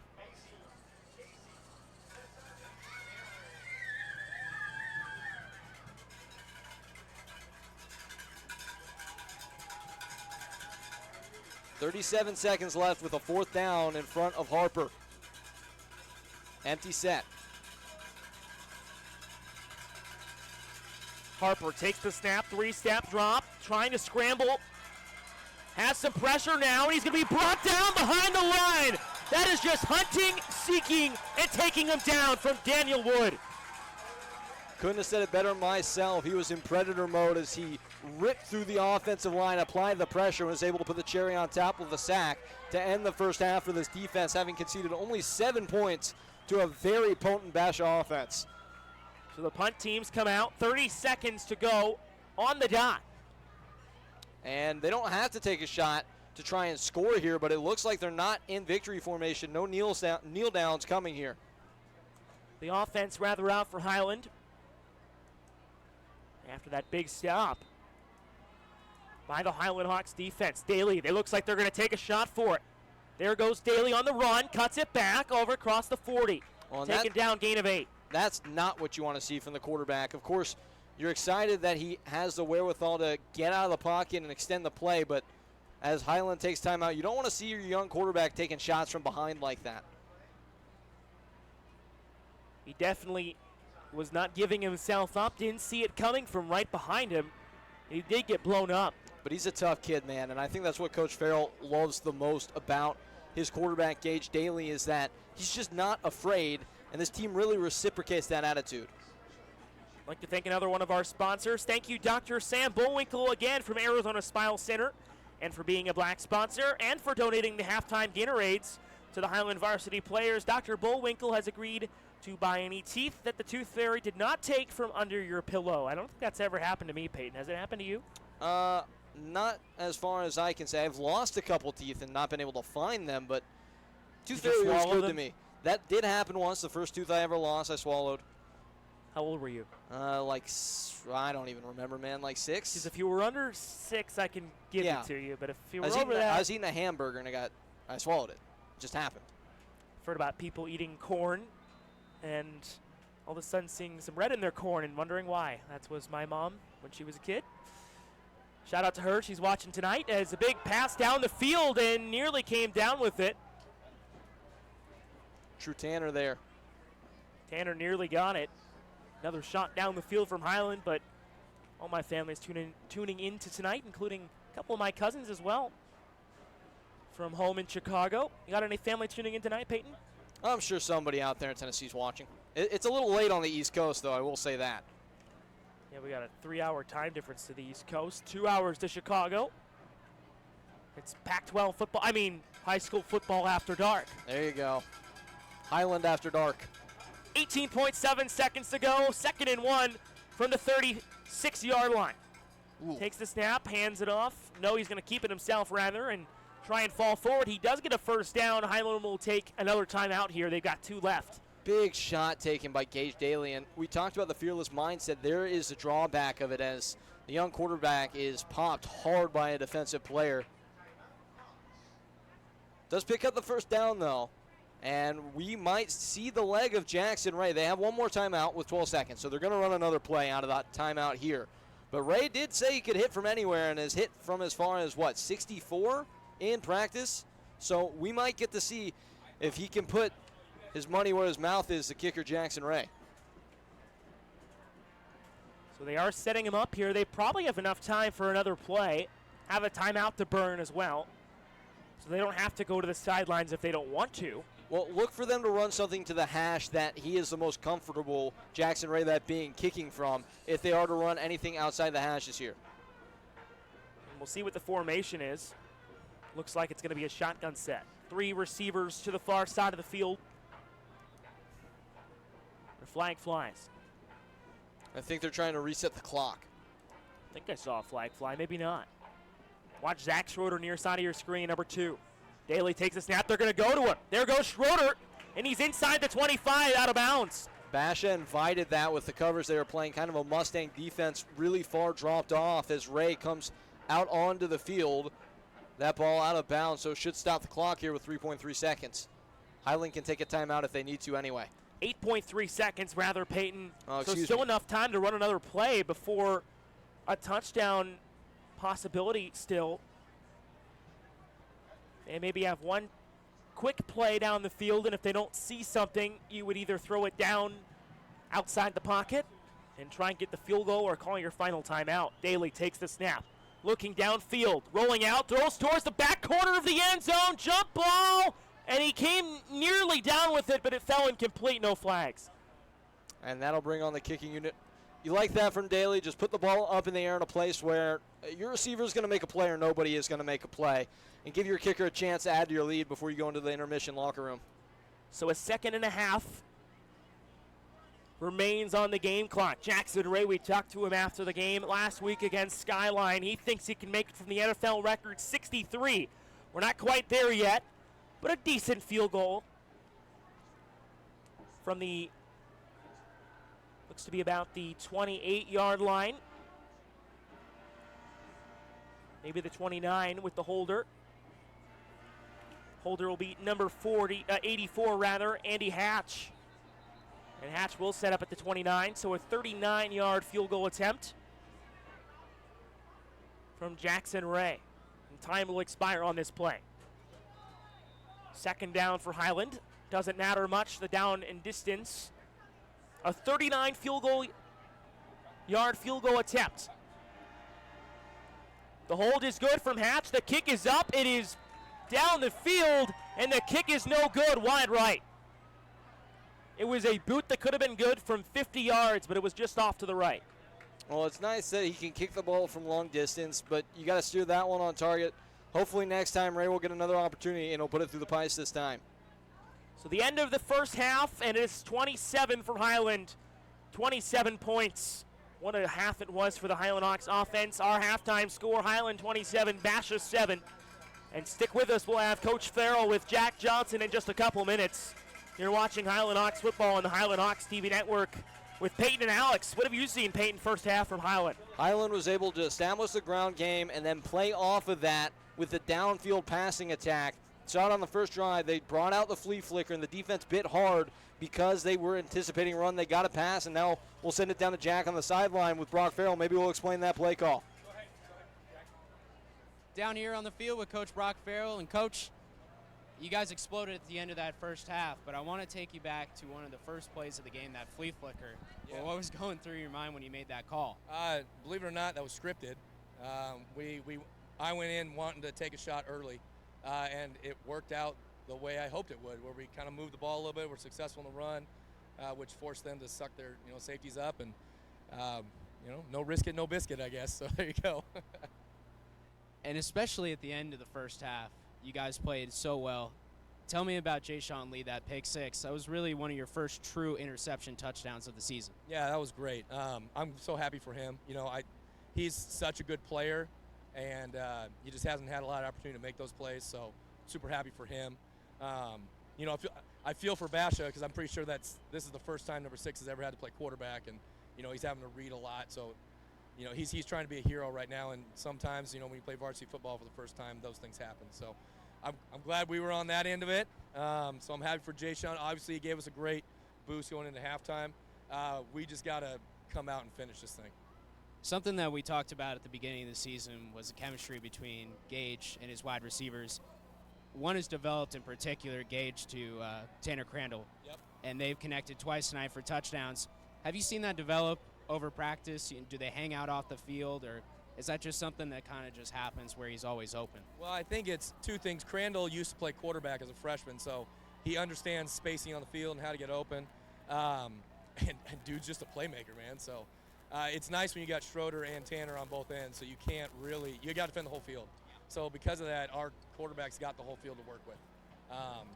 And Tanner's about to tell me that we're like 3 for 3 on fades, so apparently I have to run it more. Last question, Coach. What are your objectives in the second half with a lead like this? Impose our will. Be physical. Let's go. We were physical in the first half. We have to be more physical and finish them off in the second half. And on defense, we got to smother their quarterback. All right. Thanks, Coach. Thank you. Coach Brock Farrell with his team leading 27-7 at the end of one half. We'll go back up to you guys on the Highland Hawks TV network. Hey, thanks, Jack. We will keep checking in with him as the game goes on, but great stuff from Coach Farrell. Peyton said a lot of good things about keeping his team fresh for this second half and just keeping up the pressure that they put on in the first half on that Highland Hawks defense. Well, last week after the game, he talked about the fact that this Highland team needed to establish their physicality against a very fast team and assert their will, and they did that in the first half to a T. This is the best combined half of football that Highland has played all year long because of the quality of the opponent and how they executed. Now they just need to carry that into the second half with a 20-point lead, excuse me. So we show a couple of our sponsors before we go to halftime, but at the end of one half of play, it's the Highland Hawks 27, the Basha Bears 7. Peyton and Alex will have it for you after this half break. It's halftime in Gilbert. See you next time.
Welcome back to Highland High School. It's 27-7 at the end of one half, and as we rejoin our action here from Highland, we'll go down to Jack Johnson on the sidelines. Jack, what you got? I'm down on the field with Marquise Cooper's mother, Mrs. Cooper. And Mrs. Cooper, you're able to present Dawson White a $3,000 scholarship tonight in the honor of your son's name. Just what does that mean to be able to provide a future boost for a kid like that? That was such an honor to present the scholarship to Dawson White. Number 19 was very, very nice, and I wish him nothing but the best. A lot of people have worn T-shirts saying, moving forward by never forgetting the past. In your words, how would you want your son, Marquise, his legacy to be remembered? Well, this has been very nice that Highland has honored him. We've worn the T-shirts and we've been out here, and every year he hasn't been forgotten. It's just really, really nice to, come out here to Highland High School every year for this event, and I'm just so proud and honored and just tickled pink. I'm just so happy that my son made such a huge impact on this high school like he did. Ms. Cooper, thank you so much for talking with us. Thank you. Back up to you guys. Thank you so much, Jack, and what an interview, really. I mean, it's just such a touching moment to have the scholarship every year now presented for the third straight year. Goes to Dawson White. We got to talk to him in the pregame, and Peyton, just a fantastic night all over to honor the life of an extraordinary man. Yeah, definitely. As I mentioned earlier in the broadcast, definitely watching out from heaven above. Our own Alicia Holman started this tradition about 3 years back, and she detailed to me an event. The first time they did this event, her son was on the field, and this team went into, I believe, triple overtime with an opponent, and Highland won that night, and she thinks it was one of the major turning points of this program, and Marquise and his legacy is certainly a huge part of what these guys do and what makes this such a proud program, trying to be men like Marquise was. So second half action underway here in Gilbert. The return from number 7, Andrell Barney, is up near the 35-yard line. So a pretty good return, but back to the halftime show and the pageantry and everything that's been going on. Just a great moment there, and as it has been for the past couple seasons. Got a chance to talk to the father of Marcus Cooper, Bruce Cooper, who's at 12 News now, is going to be retiring next year. But he's been a fantastic sports reporter for them for a long time running now, and he was just so touched. He said it just was so overwhelming, the feelings he had. He only came for halftime that first night. That was all he said he could bear. He didn't even realize how impactful it was going to be on him, what they were going to do with wearing the T-shirts and giving the scholarship, retiring the jersey. Just a fantastic night overall. And Ryan Fitzpatrick, as the ball's out. Ball is out, and I think Highland is going to get this one. No signal yet. There it is. And Highland gets another turnover, their second of the ball game, and the Farrell's Fanatics love it. Colomore scooping that ball up, and as we close that thought there, that first time they did the Marquise Cooper night, Ryan Fitzpatrick, who also graduated from Highland High School, was with the Buccaneers, who happened to be in town that week against the Cardinals, and he was able, this is very rare in the NFL that this happens, but he was granted the ability to fly in early so he could be here on a Friday night for the game, so he could be there at halftime. He got in late, his brother drove him in, and he actually was somehow able to make it for halftime, said some beautiful words about Marquise, and again, that game was a turning point for this program. Yeah, Ryan Fitzpatrick, also a Highland Hawk legend in his own right. We'll have more on him later as Daniel Wood turns the corner up past the 30-yard line and getting to about the 20 before being taken down by number 29, Caleb Jones. Really nice end around stretch type run on the left side of the line. All the offensive linemen on that side working second level and sealing so the running back could get space around the edge and turn the corner. Daly hit hard at the end of that play, was on his backside behind everything, able to get up and dust himself off though. 11:06 in the third quarter. Daly in a shotgun with 3 stacked to the top. Daly takes the snap, hands it off Wood. Wood bouncing through the middle up to the 25, no, the 15-yard line, and taken down there. Well, Coach Farrell said before they hit the locker room that he wanted this team to come out and assert their will, as you see our own Jack Johnson in a sea of neon in the student section. But we should have more from Jack in a couple minutes. Well, I would think that's a pretty reasonable prediction, but we're back. Yeah, we'll send it down to Jack. Jack with some audio there from the sidelines. Ready? Let's get crazy. All right, we're up in the student section right now. And I'm here with my good friends. Student section. Tonight we're all wearing neon vests. Hey, why are we wearing these? Because we're about to beat them. We're about to smash them. Hey, who's your favorite player on the team? True Brooks Tanner. That's my boy. All right. What's your favorite chant? What's your favorite chant y'all do? The fourth chant. No. Fourth down chant. That's the best one. Best student action in the state of Arizona right here. Highland Hawks, #1. Back up to you guys. Caught into the end zone.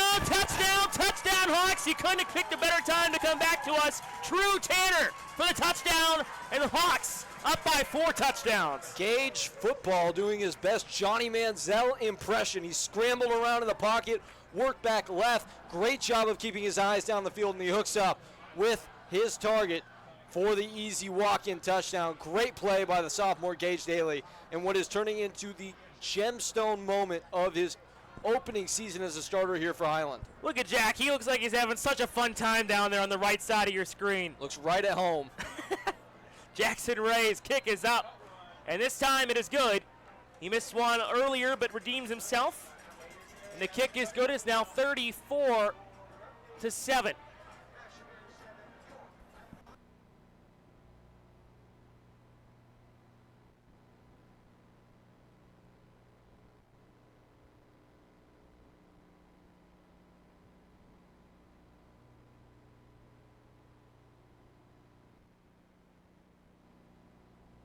(34-7) is the score here, with 10:11 remaining.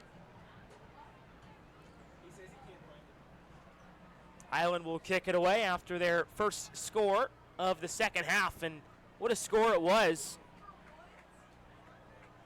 Something to mention though, Peyton, lots of publicity around this Highland Hawks squad. We've got a number of different media outlets covering this one tonight, including a news chopper that's been circling the field for the last 20 minutes or so. You talk about a program on the rise, the amount of media coverage this team is starting to get with the season they had a year ago and what they're starting to accomplish this year. Makes sense. People want to find out what Highland's doing every Friday night now. Jackson Ray to punt it away, and his kick is in the air. It's a deep one, just shy of the goal line, fumbled there at the 5-yard line. Now going to be returned by Mateen. There goes Camden Mateen, and he's bottled up. In there for the Hawks, number 43, Garrett Bullwinkle. He's going to knock some teeth out like his dad. I was just about to say, I wonder what the relation is there. See if his son can get him a little bit of business. So a good special teams play, again from this Highland Hawks special teams unit. It's something Brock Farrell takes a lot of pride in. Pinning the defense and getting the defense into good positions with their special teams play. Pinning the offense inside their own 20, inside their own 15 like they've done here. We were expecting a close football game, and that's not to say that this couldn't become one, but right now the entire weight of the world is on this offense as they need to score to keep themselves in range. Takes the snap, hands off to the running back, and pushed a big shove up near the shoulders by number 8, Robert Kingsford. He can bench 245, Peyton. Well, he bench pressed that guy right into the grass. We have not seen Kingsford a lot tonight. We called his name a lot throughout the year, but not tonight. He puts his signature on the game right there, though. I believe that was Camden Mateen on the jet sweep handoff coming from the left side of the line.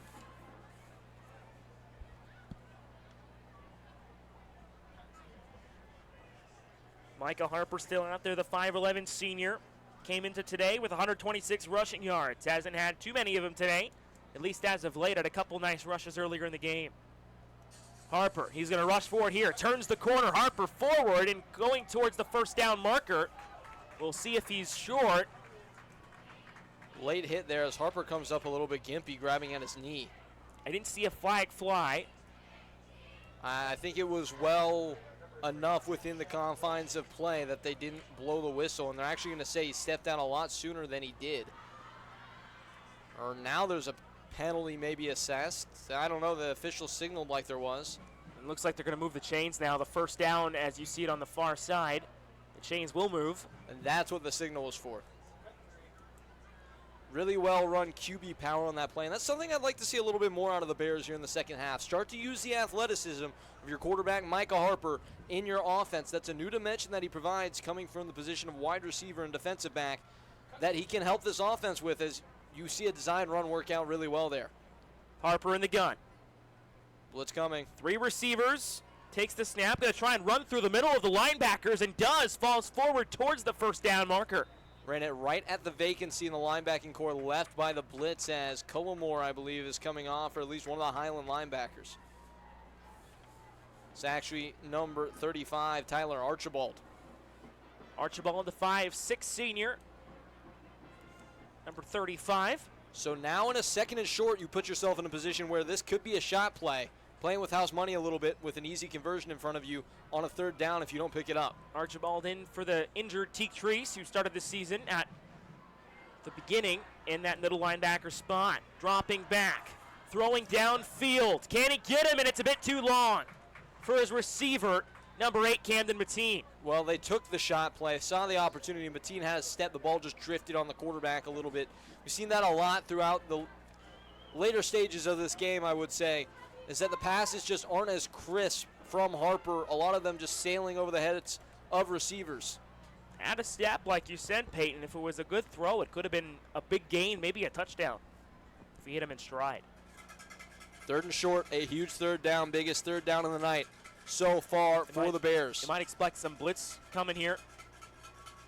Takes the snap, and he's pushed by his own man, and is going to be blown up behind the line of scrimmage. Player down.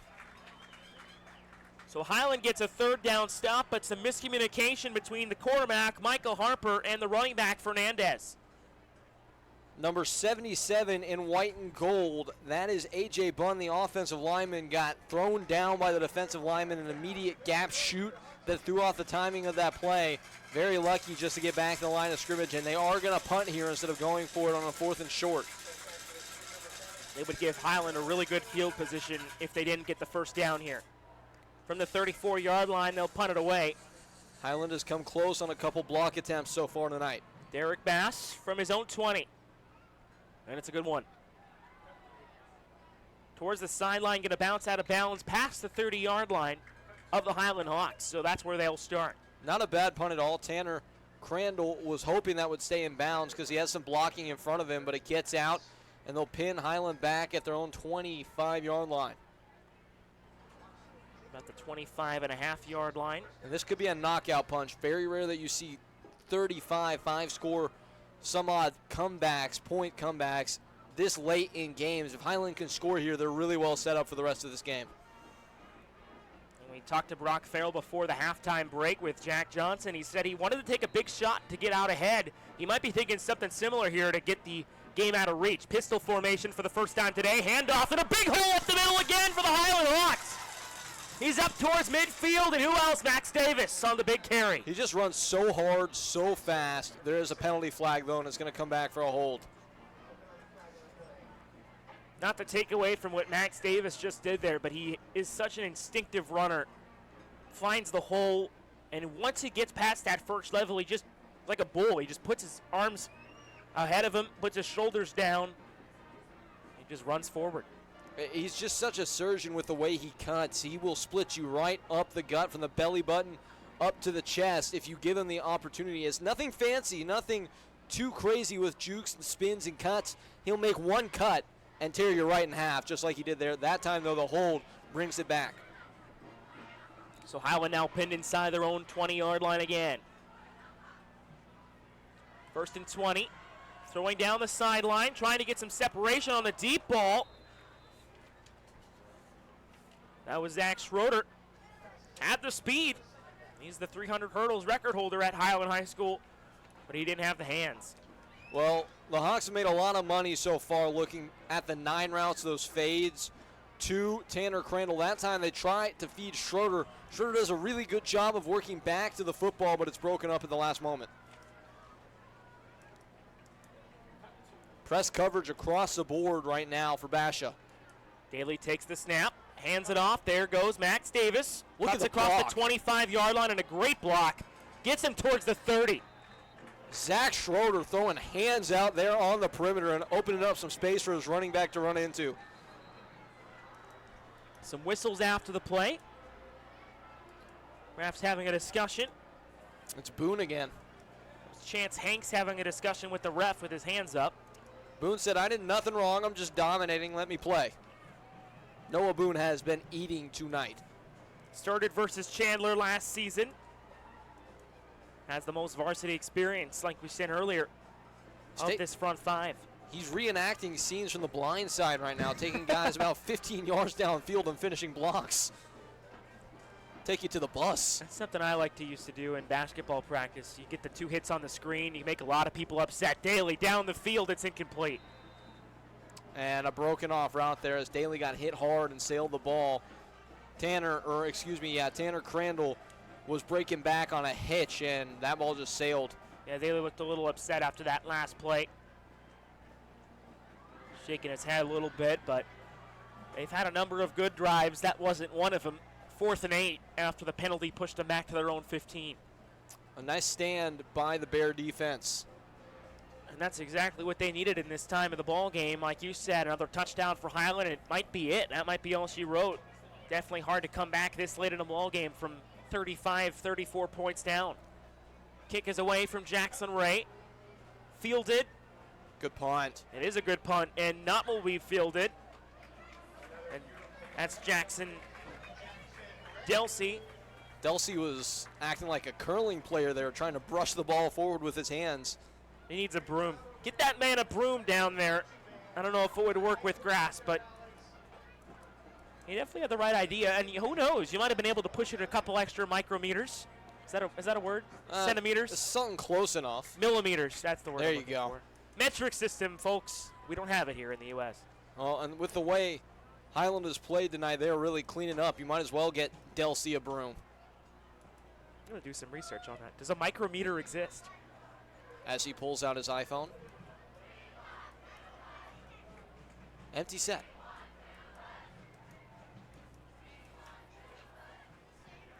Micah Harper takes the snap, hands off, jet sweep for number 2, Zion Williams, and he's pushed down behind the line.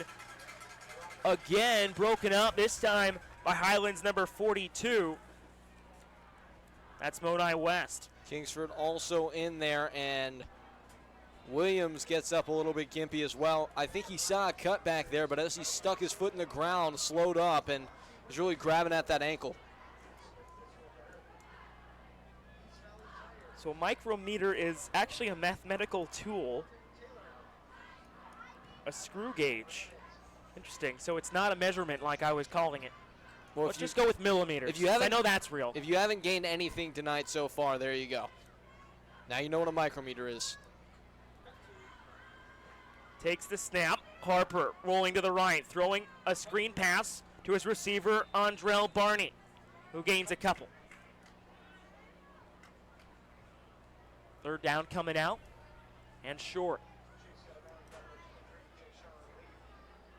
Could be a good idea here for the Bears to try and get their young athletic quarterback in space and let him make a play. We haven't seen the QB draw in a while, but it doesn't look like we're going to see it here as a running back is into the game now. We mentioned Jashawn Lee had that big pick 6 earlier in the ball game from Benton Harbor, Michigan, moved from outside linebacker to cornerback. Also loves music as well. They're going to go empty here too. Empty set, 5 receivers, 3 to the near side, 2 to the far side for the quarterback, Micah Harper. Harper takes the snap, going to try and run through a hole, finds a hole, going to run for it, and he's taken down from behind. A big defensive play by Highlands, number 29, Cam Cullimore. You could tell that was Cullimore by the way he was celebrating. That guy was pumped up to make that play. 315 on the bench press, 450 on the squat. He used all of it there to pull down the quarterback, Micah Harper. Got one paw on his foot and said, "You're coming with me, buddy." Also went to Pop Warner Nationals for 2 seasons. Cam Cullimore, such a talented inside linebacker for this Highland Hawks defense. There's Gage Daly. Punt going away on 4th and 4, nearly blocked again. And Bass was able to get it away. Fair caught by the Hawks, Tanner Crandall. There goes Gage Daly out with his offense. In this break, we'll take a couple minutes to thank some of our sponsors, like Legacy Funeral Home. They take care of everything you need to celebrate a life well lived. Funerals aren't just about saying goodbye, they're about remembering a life in its entirety. Thank you, Legacy Funeral Home, for your sponsorship of Highland Hawks football. Also, a quick thank you to Desert Family Medicine at Gold Canyon. They're dedicated to providing high-quality, individualized, and innovative health care to the community they serve. Running forward past the 40-yard line on 1st and 10 for Highland. Thank you again to Desert Family Medicine at Gold Canyon. Also, thank you again, Evans Dove, Nelson Fish, and Greer. They help injured people and their families, aggressively advocating on their behalf. Thank you, Evans Dove, Nelson Fish, and Greer. Quick thank you also to Samarka. Get your swagger on at samarka.com. 3:50 to go here, 3rd quarter. 2nd and 7. Daly. Hands off. Bouncing around a tackle. Good stiff arm from Daniel Wood, and he's across the 50. Up past the 40, now to the 30, and he's taken down inside the 25. Big run from Daniel Wood. And the Highland Hawks offense is in business. Daniel Wood leaving wreckage in his wake. A nasty stiff arm thrown, throwing white jerseys to the turf like the ragdolls. Turned the corner, and all he needed to turn the corner was throw that one stiff arm, and oh boy, did he do it. Well, I think it was a read option play, and I was all ready to say that Gage Daly made the wrong read there as he gave it to his running back instead of trying to take it himself, but it worked out.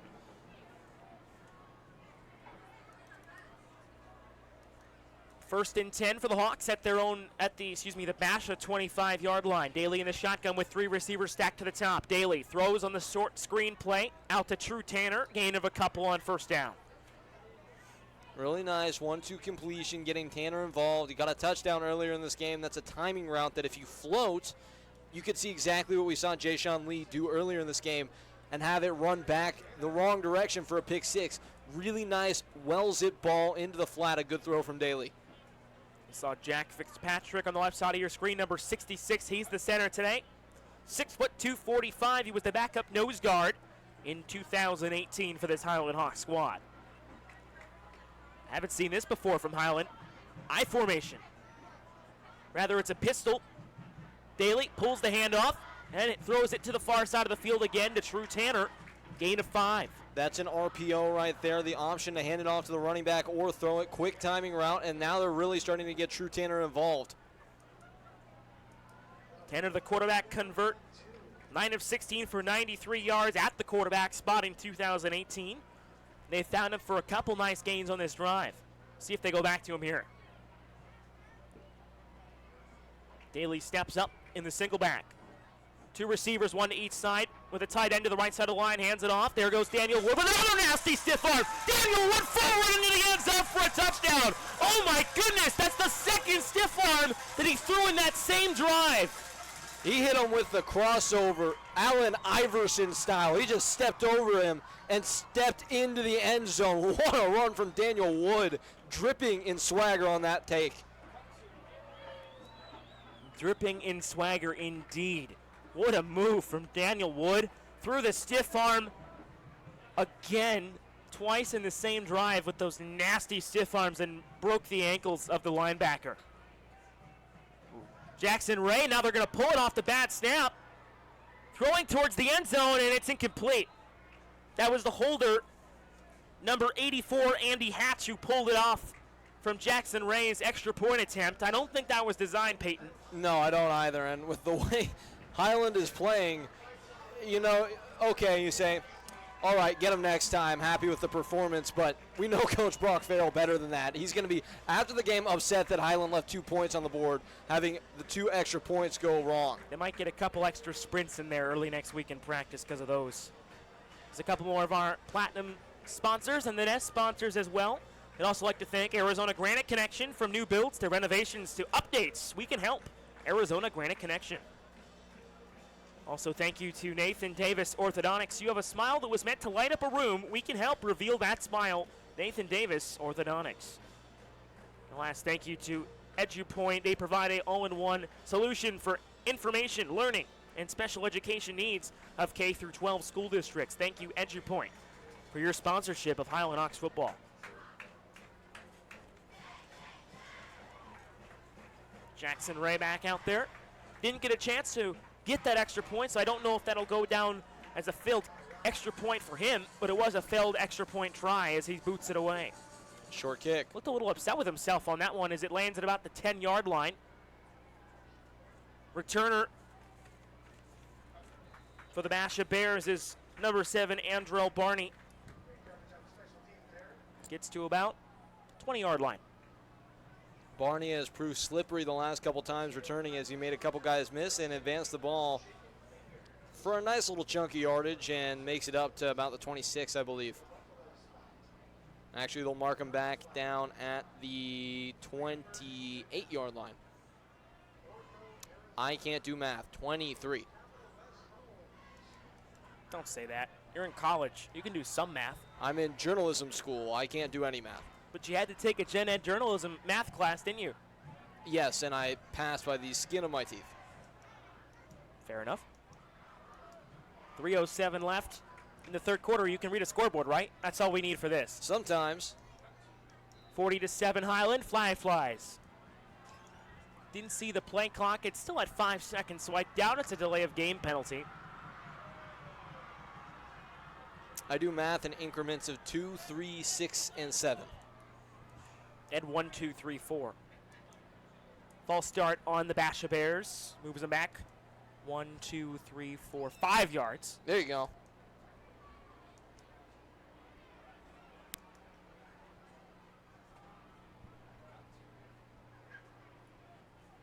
Harper takes the snap, 4-step drop, throwing over the middle. He was open, and a back shoulder throw. Nice play made by Zion Williams. Great adjustment to the football to dig that one out. Underthrown. Zion Williams bails his quarterback out, though. The 5'9", 145-pound senior has 402 rushing yards coming into today. Also 82 rushing yards. That was 402 receiving yards.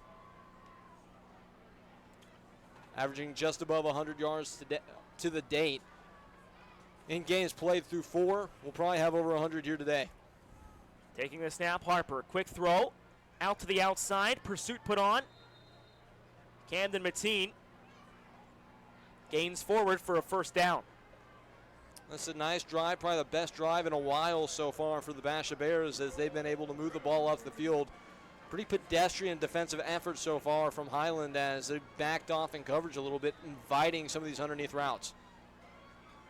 We definitely didn't expect this much scoring from one team in this ball game either way. It looked in the lead up to this game as a game that would be really tough and tight throughout, but Highland's offense has done what they wanted to. The offense for Basha just has not had enough firepower without their starting quarterback, Gabe Friend. Micah Harper alone in the backfield, takes the snap, throws to the right side. It's blown up behind the line of scrimmage. A good play from Highland, and great coverage being put on by the Highland Hawks defense. Ryan Bernot just said, "I'll go through you and everybody in front of me to get to this football," as he ran right through a block to make that play. Tackled 2 players. Carson Bachmann, the receiver on the play. He had a big reception in the first quarter, coming over the middle on a deep ball from the quarterback, Harper. So now it's 2nd and 14. Actually, that was Rude, a player who changed his number before this game. Taken down, short of the 45-yard line.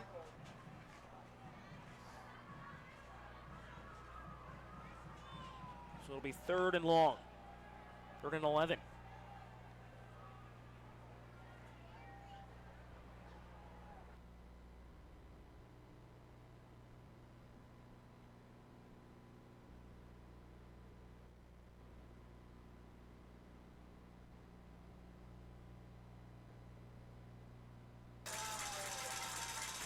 Another big play here with 1:15 to go in the third quarter.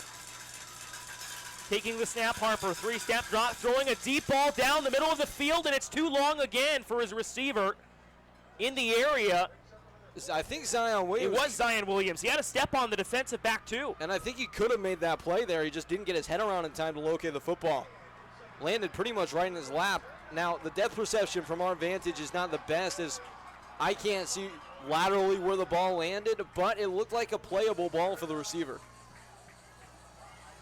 1:07 to go, 4th and 11, and you got to think it's time for them to start going for it. But no, they're going to send out the punt formation. This is kind of a waving of the white flag and admittance of defeat. Still lots of time in this ball game, but time is running out for this Basha Bears offense. They'll boot it away. Fair catch called for by Tanner Crandall, and it touched him, and it's going to be the football of the Basha Bears. A miscue from Tanner Crandall on the fair catch gives the Basha Bears the ball. Number 87, Mike Niesman, jumping on it. Well, it worked out in the long run, as it's going to set the offense up with the shortest field they've seen all game long. Only 16 yards or so from the end zone, and really nice opportunity from Basha. Now, the game is not quite over yet, but you'd think they need to score very quickly here.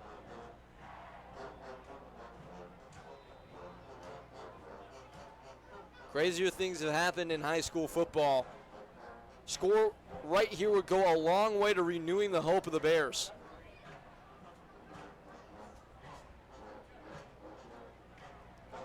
First and 10. Taking the snap, Harper. Handing it off. No, he's going to take it himself to the left side. Blown up by Cam Cullimore again. You can always tell when Cam Cullimore gets up and makes a play, because he just celebrates a little bit more than everybody else in the field. Very excited to make plays like that. His love of the game certainly runs deep.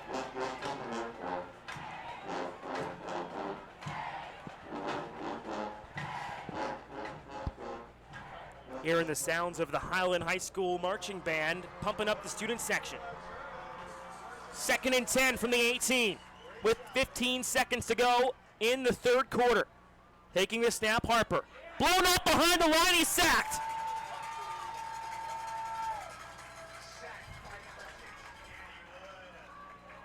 Wood was the first guy there for Highland, and it's another big stop for this defense.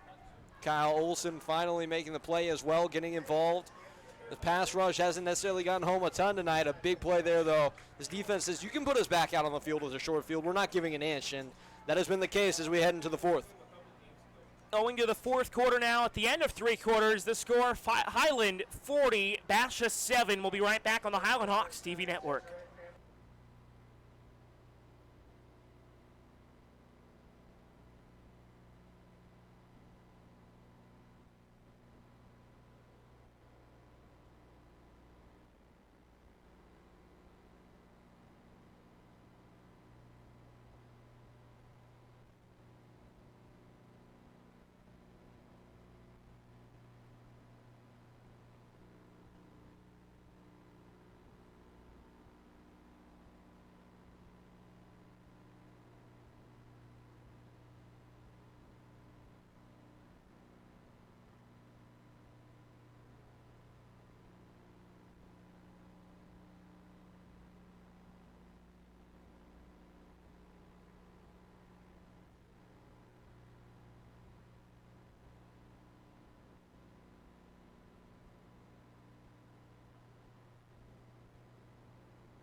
Back with you here for the fourth quarter of play, but before the fourth quarter starts, we'll go down to the sidelines to our own Jack Johnson. Jack? Thank you, Alex. You know, the Highland Hawks student section is one of the best in the state. We were lucky enough to go up and join them again. One of the things that separates them is that they have a Twitter account. It's called Farrell's Fanatics. You can go on Twitter. You can go follow them. Every week they post the theme of this week's game. Well, this week it happens to be neon. A couple games ago it was jerseys. A couple games before that it was a whiteout. Well, the next game, camouflage. So if you're coming out to the Highland Hawks, be sure to wear something camo related to get involved. Back up to you guys.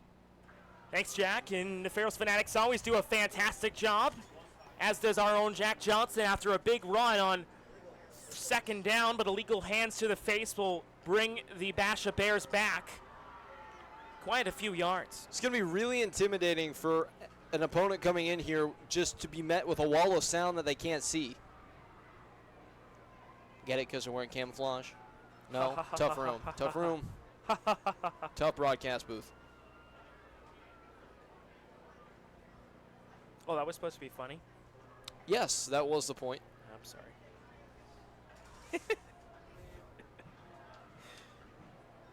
Thanks again to Legacy Funeral Home. They take care of everything you need to celebrate a life well lived. Funerals aren't just about saying goodbye, they're about remembering a life in its entirety. Thank you again to Legacy Funeral Home.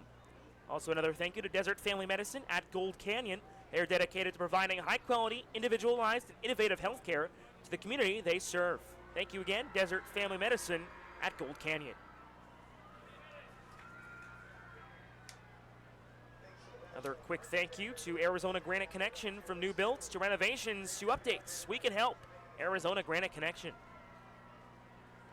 Also another thank you to Nathan Davis Orthodontics. You have a smile that was meant to light up a room. We can help reveal that smile. Nathan Davis Orthodontics. And why not get a couple more in there before this next play? Sumarca, get your swagger in at sumarca.com. Sumarca.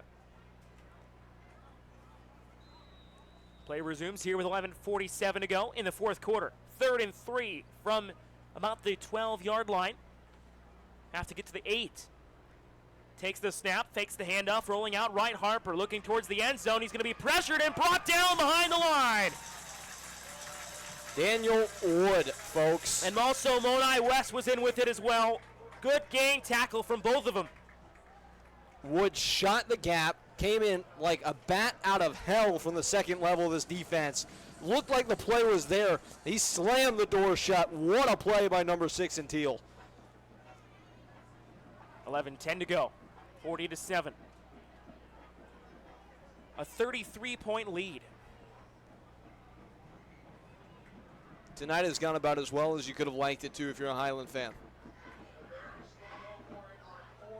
We talked about how stirred of a test this was going to be tonight. Highland has passed with flying colors. Throwing towards the end zone, and it's incomplete. It was in the direction of Andro Barney, and broken up again by number 18, Amon Allen. And that secondary has been so great all day long. It's the fourth quarter of play here in Highland. Fourth quarter underway, and I think we might get our first look at the second unit. This group has gotten to play a lot throughout the year. Well, no, it looks like Gage Daly and company still out on the field with something to prove. So that was a 4th down play. Gage Daly back out there for the Highland Hawks offense. Shotgun formation, they're looking for the dagger blow on this next drive here, running up the gut. You might see a lot of running plays from here on. Highland just trying to milk the clock out. 10 minutes and 30 seconds left to go here in the final period of play as Highland has demonstratively demonstrated their status within the state right now, as after an early season loss against Hamilton, they have rebounded nicely and taken the home field the last 2 games with huge showouts, as it looks like a Basha player is down on the field. Allen has big aspirations for this season, definitely trying to make that 6A playoff team field, the 16-team field. Also new this year for the AIA, the 4A, 5A, 6A, call it the Champions League, if you will. 8 teams that will not play in the playoffs, but would play in an 8-team playoff for the crown of best 4A, 5A, 6A school. What do you think about that, Peyton? It's an interesting way of doing things for sure. I know not all states operate in that fashion, but Highland, you put somebody in front of them, and ultimately these kids are just going to go out and try and beat them. It doesn't matter what format of playoff is being used. This team has goals of getting the state. They didn't get there last year. They were tantalizingly close. You can tell they're on a mission this season. Daly in the shotgun after the stop and play. 10-19 to go. Daly throwing slant route. It's incomplete. Just a double catch. That ball got into the body of the receiver there. I think that was Grayson. was broken up at the last second. I'm trying to get a read on exactly who the number of that player was who dropped that ball. Actually, it was Schroeder. Caden Camacho, the 6'1 junior, was in to stop that one. Would have been a tough catch. I think the receiver just heard footsteps coming in from the secondary a little bit and lost focus on the football. Got a sandwich between two defenders. One of them was Camacho. Actually, that was the receiver, Grayson Kennedy. So it's now 3rd and 7 from their own 22. Daly on the quick slant. Nice, broken up. I thought for sure the defender got there a little bit early, but I guess you're going to say it was within 5 yards. Caleb Jones was the defender coming from behind and getting a tip on the ball. So it'll bring up a 4th down for Highland, and they'll punt on a 3-and-out. Haven't had too many of those today from this potent offense of the Highland Hawks. No, we have not.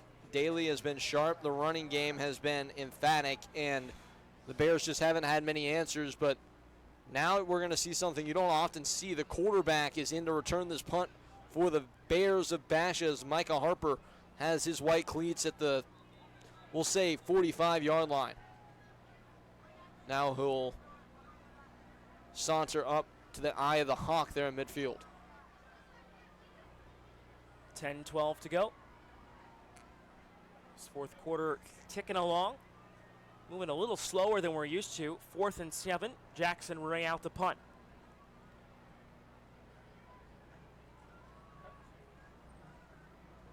Snap is good. The punt is away. Fielded at the 38-yard line by the quarterback and cornerback. So both today, Micah Harper.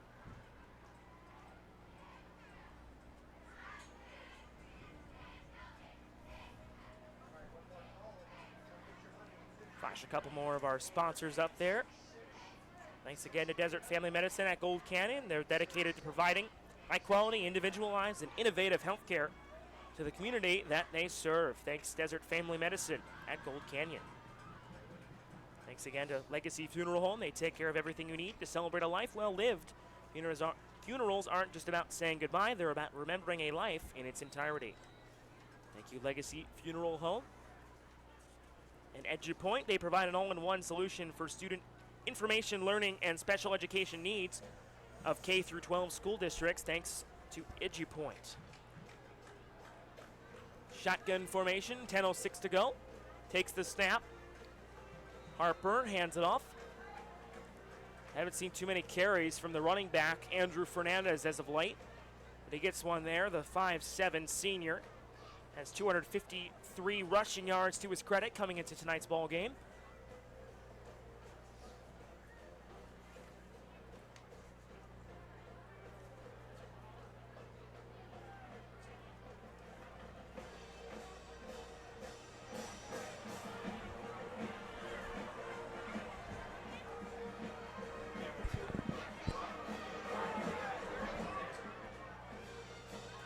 There's that Highland Hawks marching band as well again. Pulls it on the handoff. There goes Harper. Hit by his own man. Falls forward. Taken down. Just kind of emblematic of the night it's been for the Bears so far, as Harper, as it looked like he had some daylight to run to, just ran into his own guy, and that's what ultimately stopped that play from being a lot bigger.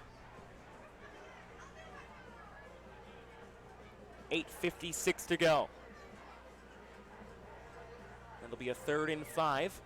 This is 4-down territory now for Basha. 2 plays to get 5 yards to keep the drive alive. Harper in the shotgun. 4 receivers with a tight end to the right side of the line. That's the fullback, Zach Cody. Nice block from Cody as Fernandez bounces outside the tackles, gets the 1st down, and gets to the midfield 50-yard line. Very good move by Fernandez as he sidestepped his way for the 1st down.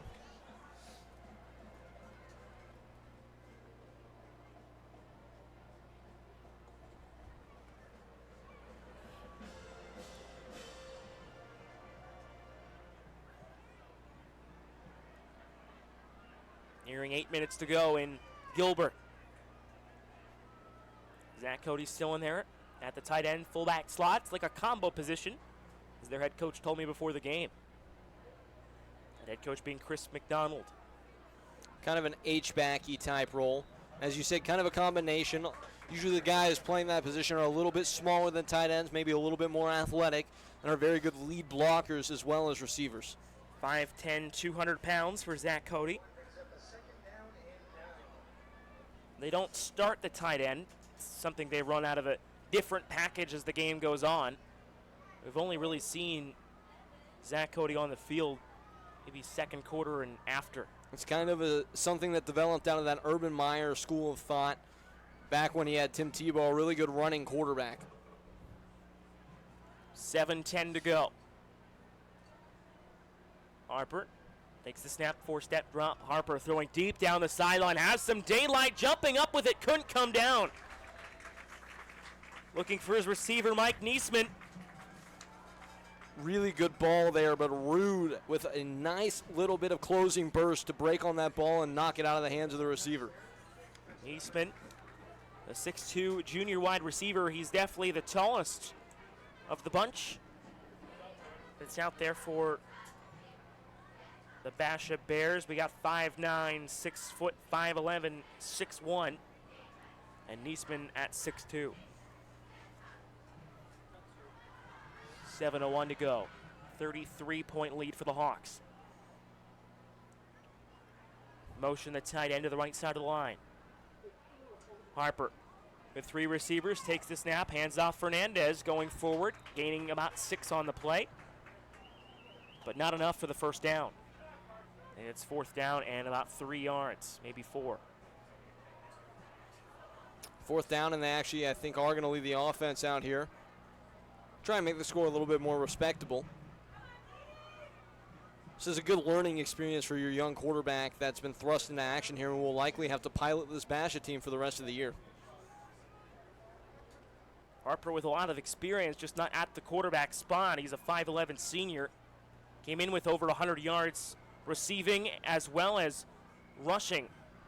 As going forward and failing to get the first down on 4th and about 4 is Fernandez. So the field flips again, and Highland takes possession on a turnover on downs. Gage Daly back into the game. First team offense still there for Highland. I think now is the time you start to work on some things with Daly, as he threw the ball a lot on that last drive in the quick game. We hadn't seen that throughout the game very much. I think Highland could continue to work on some of the wrinkles in their offense.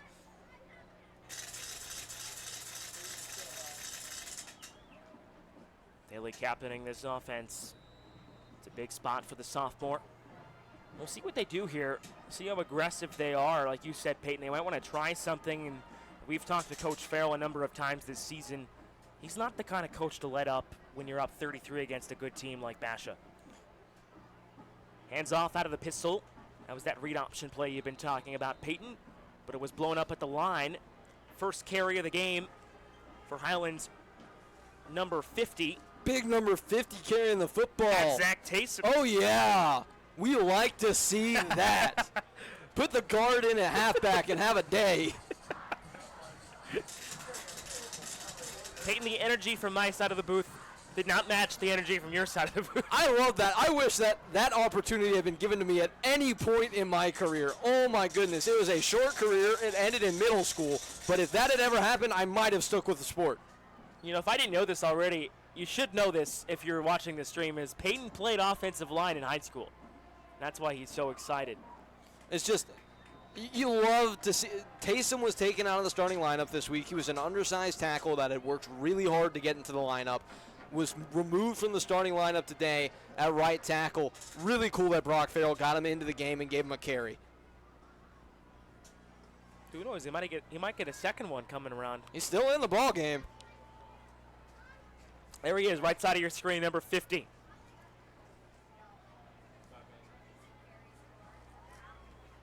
You wouldn't know it, but he's only listed at 5'11", 200 pounds. And he added about 15 pounds to play on the offensive line this year, is what Coach Farrell told us before the season. Indeed. Single back formation with Taysom. There he goes. Taysom! Taysom up towards the 50. That made my night. Oh, man, Peyton, what am I going to do with you? Put backup lights on this guy. Give 50 the rock and get out of the way. Under 4:30 to go here, and Gilbert And it's the Zach Taysom show. He's still out there, Peyton. He still is. They're going to run this clock all the way down. I'm not sure if they're actually going to run a play or not, though. 4th and 5, 25 seconds on the play clock, so they could take this all the way down to about 4:40, 4:42, 3:42 rather. They're going to walk off the field now. I don't know why you wouldn't punt the ball away. They might take a timeout here. There's not even setting up with under 10 seconds to go. They might honestly take the 5-yard penalty to give Jackson Ray more room. That's a good point. Play clock expires, and I think they will have taken a timeout. Again, you're just working on things at this point. You want to get Ray some confidence. He missed an extra point, had the other one that was kind of aborted earlier in the game.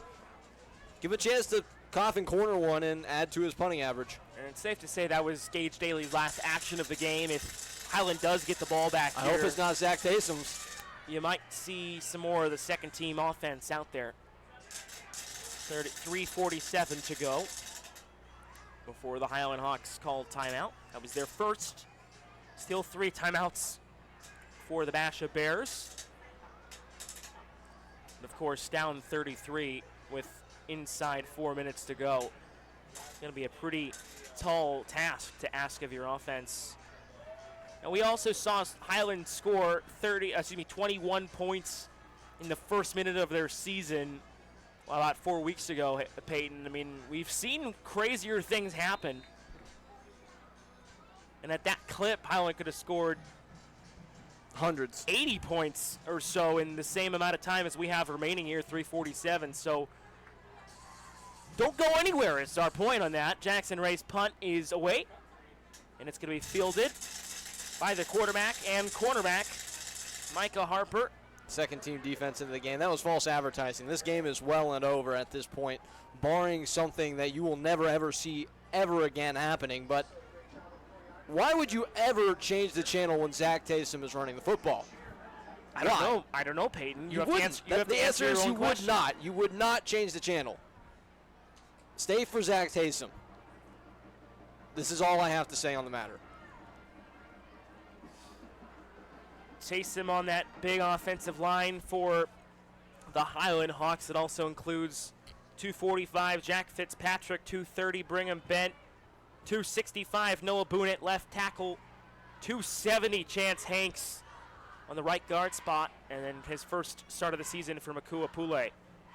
It's a freshman out there. He's done a great job. Yeah. Harper takes a snap. It's picked off. There he goes again, and it's another turnover for this Highland Hawks defense. That's their third of the ball game. Was intercepted by Highland's number 35, Tyler Archibald. Good for that guy. That's a guy who's worked really hard to get onto the field this year in a reserve auxiliary linebacker role. Dietrich went down. He got an opportunity. He's done very well. Gets to make a nice play there at the end of the game. Penalty flag in during the scrum at the end there. Please give Zach Taysom a touchdown. 3:32 to go. And what will we see here from the Highland Hawks? Daly's still out. Interesting. Might have to get Jack to ask about not like why he kept him in, but just what he wanted to do here at the end of the game. You don't want to question, obviously. Of course not. What he's doing. You're right. Coach Farrell, in games that are out of reach, has pulled his starting quarterback at times. He's choosing to leave him in here. It's an interesting point, to say the least. Man, what a football mind, though. I'd like to jump inside that for at least a minute or two just to see what goes on in the mind of Brock Farrell, or any football coach for that matter. We can talk about people like Danny Gonzalez, the defensive coordinator for Arizona State. Ed Ogeron. They have a photographic memory. It's crazy. Ed Ogeron, somebody I would definitely like to get inside the mind of. I wonder if his thoughts are also in Bayou. Let's get your best Ed Ogeron impression. I'm good, Peyton. You can take that one. 3:32 to go. One team, one heartbeat. Go Tigers. That's more like it. Go Tigers. So Daly out there, but it will be most of the second-team offense. Looks like it'll be Braden Bond in there at the running back spot. He will get the carry. Bond goes forward towards the 10 before being pushed back by the defensive line of the Bears. So no more Zach Taysom. I'm sure Peyton would tell Disappointing. you to just change the channel right now. Yes. There no other reason to watch this football game. So goodbye to all of our viewers on that note. I'm kidding, of course. We have 3:07 left in this ball game. And after the game, we'll have interviews with Coach Farrell and a couple of the players as well. After a big victory here over Basha, it's more looking like a 33-point win. Could be some more, though, with this Highland Hawks offense still on the field. Shotgun formation. Never want to call a game before it's over, of course, Peyton. We've seen crazy things happen. But Highland does have this one in hand. They're in the driver's seat. Daly takes the snap, hands off again to Bond. Bond goes to his right. Bond is a hard runner. We got to see him last week a little bit. He scored a touchdown. Really puts his head down and goes to work. That workman-like lunch pail mentality is something that runs common throughout this entire football team. 2:19 to go as the clock continues to click downward. And Highland going to take their sweet time with 35 on the play clock still. They're not even up at the line of scrimmage yet. It's interesting, though. Gage Daly's still out there with pretty much the entire second-team offense. That's a good point, Alex. I would be very interested to hear what Brock Farrell's reasoning would be for this after the game. And it might be as simple as they don't have anybody else, but it's definitely interesting to get the first-string quarterback some experience with the second-team offense whenever you can. Hands off to Bond, and Daly throwing a little bit of a block on the left side, too. I believe that's actually a new running back as well.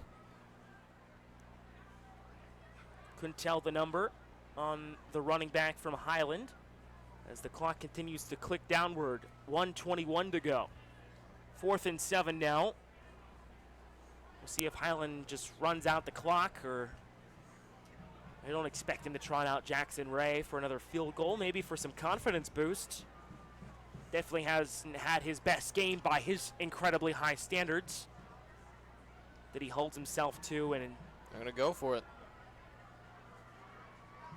To his credit, though, Peyton, Jackson Ray sets very high expectations for himself, and it helps him out in ball games that are big, like the Hamilton game or the Chandler game, or big games as they know are going to be coming as the season goes on.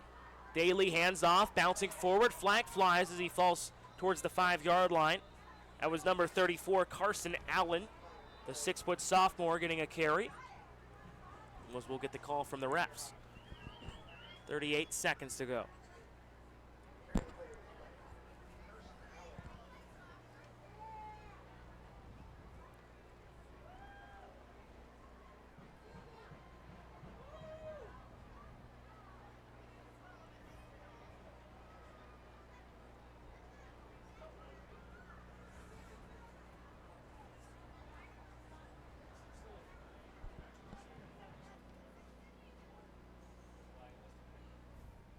Looks like they might be picking up the flag here, Peyton. I didn't see a signal. And they're going to say it is the football of the Bears. So with 38.8 to go, Highland will get a chance to play a little more defense, get some more new faces into this ball game. We shout a couple more of our sponsors. Thanks again to Legacy Funeral Home and Desert Family Medicine at Gold Canyon. Both of them are our Hawks Nest sponsors. Thanks to both of them for their support of Highland Hawks football. Evans Dove, Nelson Fish, and Greer. They help injured people and their families, aggressively advocating on their behalf. Thank you again to Evans Dove, Nelson Fish, and Greer. Shotgun formation. Taking the snap and handing off. Up towards the 10-yard line. Maybe a yard shy of it. And what you want here is just to avoid anybody getting injured and to get out of this one without any nastiness or ugliness at the end in a game that is well decided. And I think the teams are going to take the field and shake hands now. Looks like that's all she wrote here in Gilbert. A dominating performance all around for this Highland Hawks squad. The final in Gilbert, Highland Hawks 40, the Basha Bears 7. And of what a fantastic game it was from the Highland Hawks, Peyton. All facets firing on all cylinders. It was a great performance by everybody who got to be in the ball game. And for Highland, you end this week on a positive note and continue to build your momentum as you head into the back-loaded part of your schedule. They got a couple big games coming up, Peyton, and they're going to need every bit of this potent offense that they've had at home. The next 2 weeks, they'll be on the road. Do you think that changes the mindset at all? Well, they've been comfortable at home, and the sanctuary that they built here, the Hawks Nest, they've been so successful. Now they head out onto the road for a couple very big and important games as they go forward in their season. We'll see. I mean, this team has not had problems on the road. Of course, the one loss coming to Hamilton, but that's a very respectable opponent. So we'll see going forward if it does affect this team at all. So stay tuned. We'll have a couple interviews with Tanner Crandall and Gage Daly coming up with our own Jack Johnson. So stay with us for a couple minutes here after the teams shake hands. We'll get those players over with Jack and get some sound from what was a really great performance.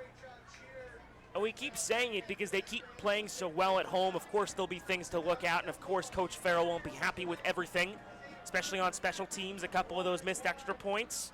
That one shanked field goal, it had the distance, but it was wide right, so something they'll be looking maybe to clean up for next week.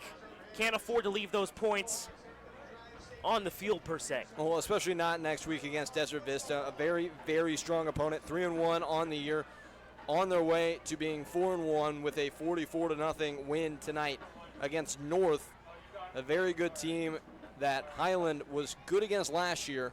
Got a win. I'm sure Desert Vista at home will be looking to avenge that. So stay with us for the rest of Highland's season as they look to get back to the state playoff tournament. And there is Coach Brock Farrell addressing his team following this ball game. You can just tell by the looks on the players' faces how much respect they have for Coach. Yeah, I don't know how you could not. This guy has done everything for this program and these kids to get things turned around and build a winner here in Highland. And boy, has he. This program is something that is really building into a powerhouse in this state at this level. They got a lot more upward to go. A 4-1 start for Highland.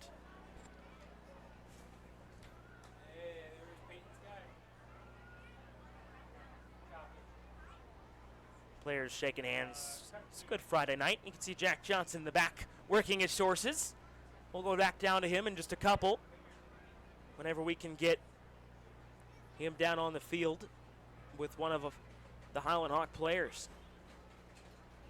Flash up a couple more of our sponsors.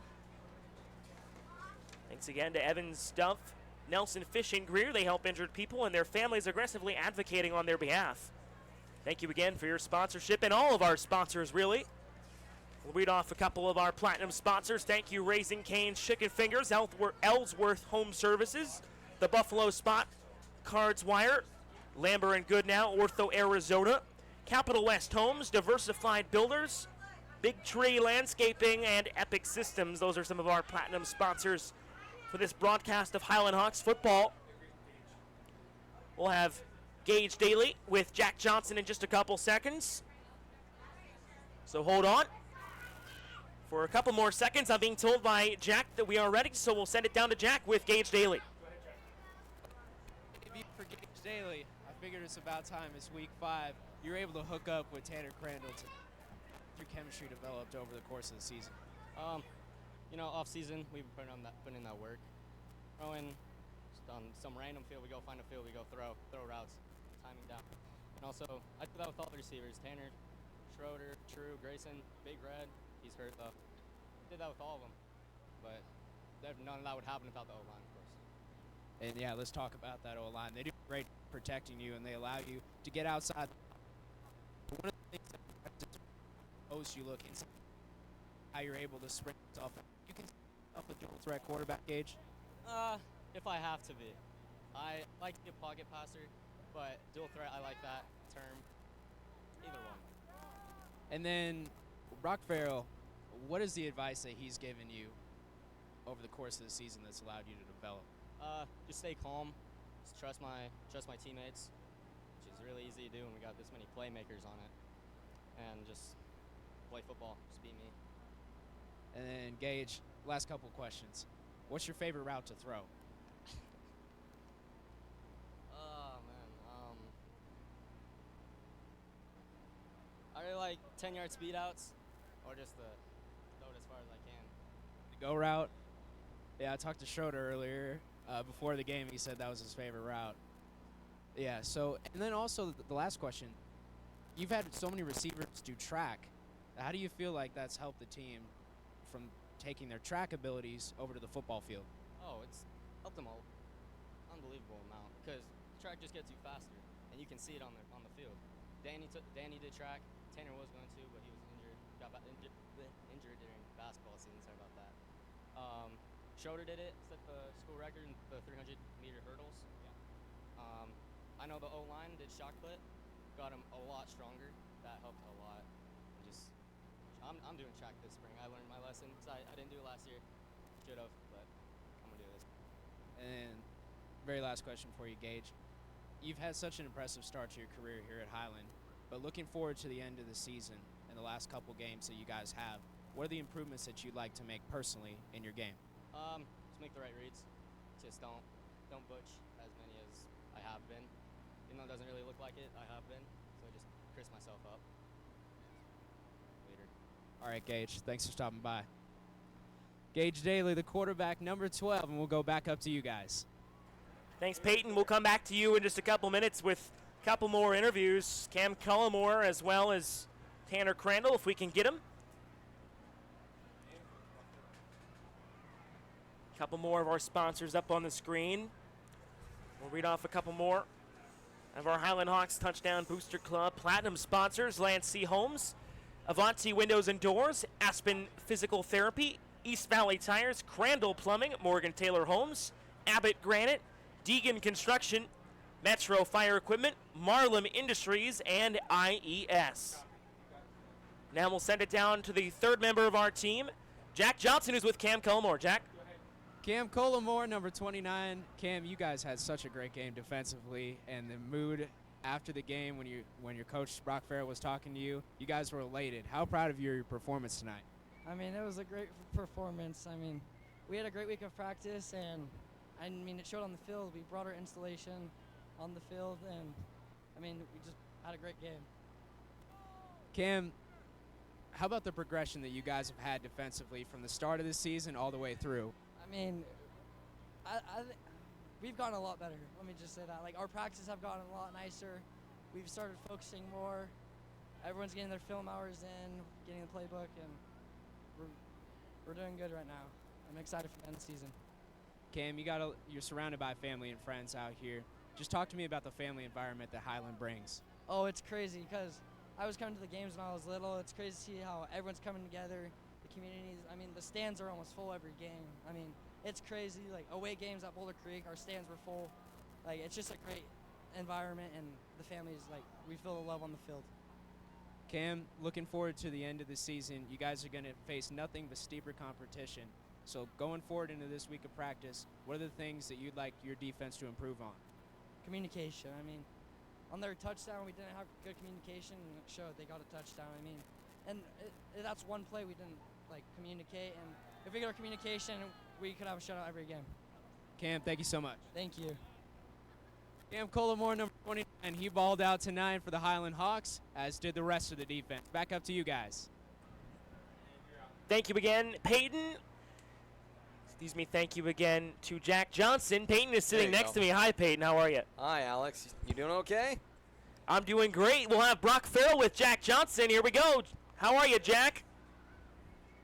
I'm with Coach Brock Farrell, and Coach, we talked at halftime, and you were very happy with the state that your team was in. You were even more happy at the end of the game. You came in and said, how about those Hawks? Yeah. Just how about those Hawks? How about those Hawks, man? We're a pretty physical football team, aren't we? I don't think you can start a third quarter any better. Cause a fumble and then just go down and score. So always pleased when we come out of the locker room on fire like that. And I think that just kind of, that drive sealed it right there. And then at that point, we were just trying to, finish it out. You expected a tight game. Obviously, they had issues with their quarterback. But this, to me, had to have been your best team win. Would you agree with that assessment? I think overall, because our defense came to play. We still had a couple mental lapses early, but our defense came to play, man, and they hit hard. And That Micah Harper kid is really good, and we did a great job getting him on the ground. So our defense played lights out. I thought it was one of our better games blocked. And coming into the game, Danny was averaging 9 yards a carry and Max 10, and I think we kept their average up. So that's always a good thing. You guys pride yourselves on being one of the most physical teams in the Valley. You guys were nothing short of that description tonight. How proud of you of your team of keeping up the physicality, even when the score may be out of hand? Yeah, well, I think that's the mark of a great team, that it doesn't matter when the game is, it doesn't matter who we're playing, that we play to a standard of excellence. And our guys do that, man. They bought in, and they love being physical. It makes it really easy to coach kids like that. So obviously we're going to celebrate this tonight and have a lot of fun. But it just, gauntlet continues, man. We got DV, so here we go. Yeah, you mentioned it. DV coming up, Desert Vista. You know, you're a coach. You always have to get you can improve on, even after such a good, solid win like tonight. So going into practice, what are the things you're going to address? Well, absolutely. The one thing is Desert Vista is the other really physical team in our region. So we're gonna put strength on strength this week, and we got to be ready to see what happens when a rock meets a hard place. So we're gonna get ready for a brawl on Friday. So here we go. All right, Coach. Best of luck. All right, that was Coach Brock Farrell. He'll go see his family now as the rest of the Highland Hawks celebrate a complete team victory, and we'll be right back on the Highland Hawks TV network. Thanks again, Jack. We'll keep with him. He's a busy man down on the field there. He's going to try and get Noah Boone for us next, Peyton. I'm excited about that one. He had an excellent performance on the offensive line, doing a great job blocking up front and making things happen for this offense. We'll talk to him right now. Here's Jack with Noah. And Noah, this was one of your best wins of the season. Assess the offensive line's play tonight. Thank you. I appreciate it. You guys protect the quarterback about as well as anyone else in the state. And Gage, I talked to him post-game. You're getting mobbed by a lot of teammates right now. But your offensive line, you guys did shot put in the offseason. How do you feel like that helped you?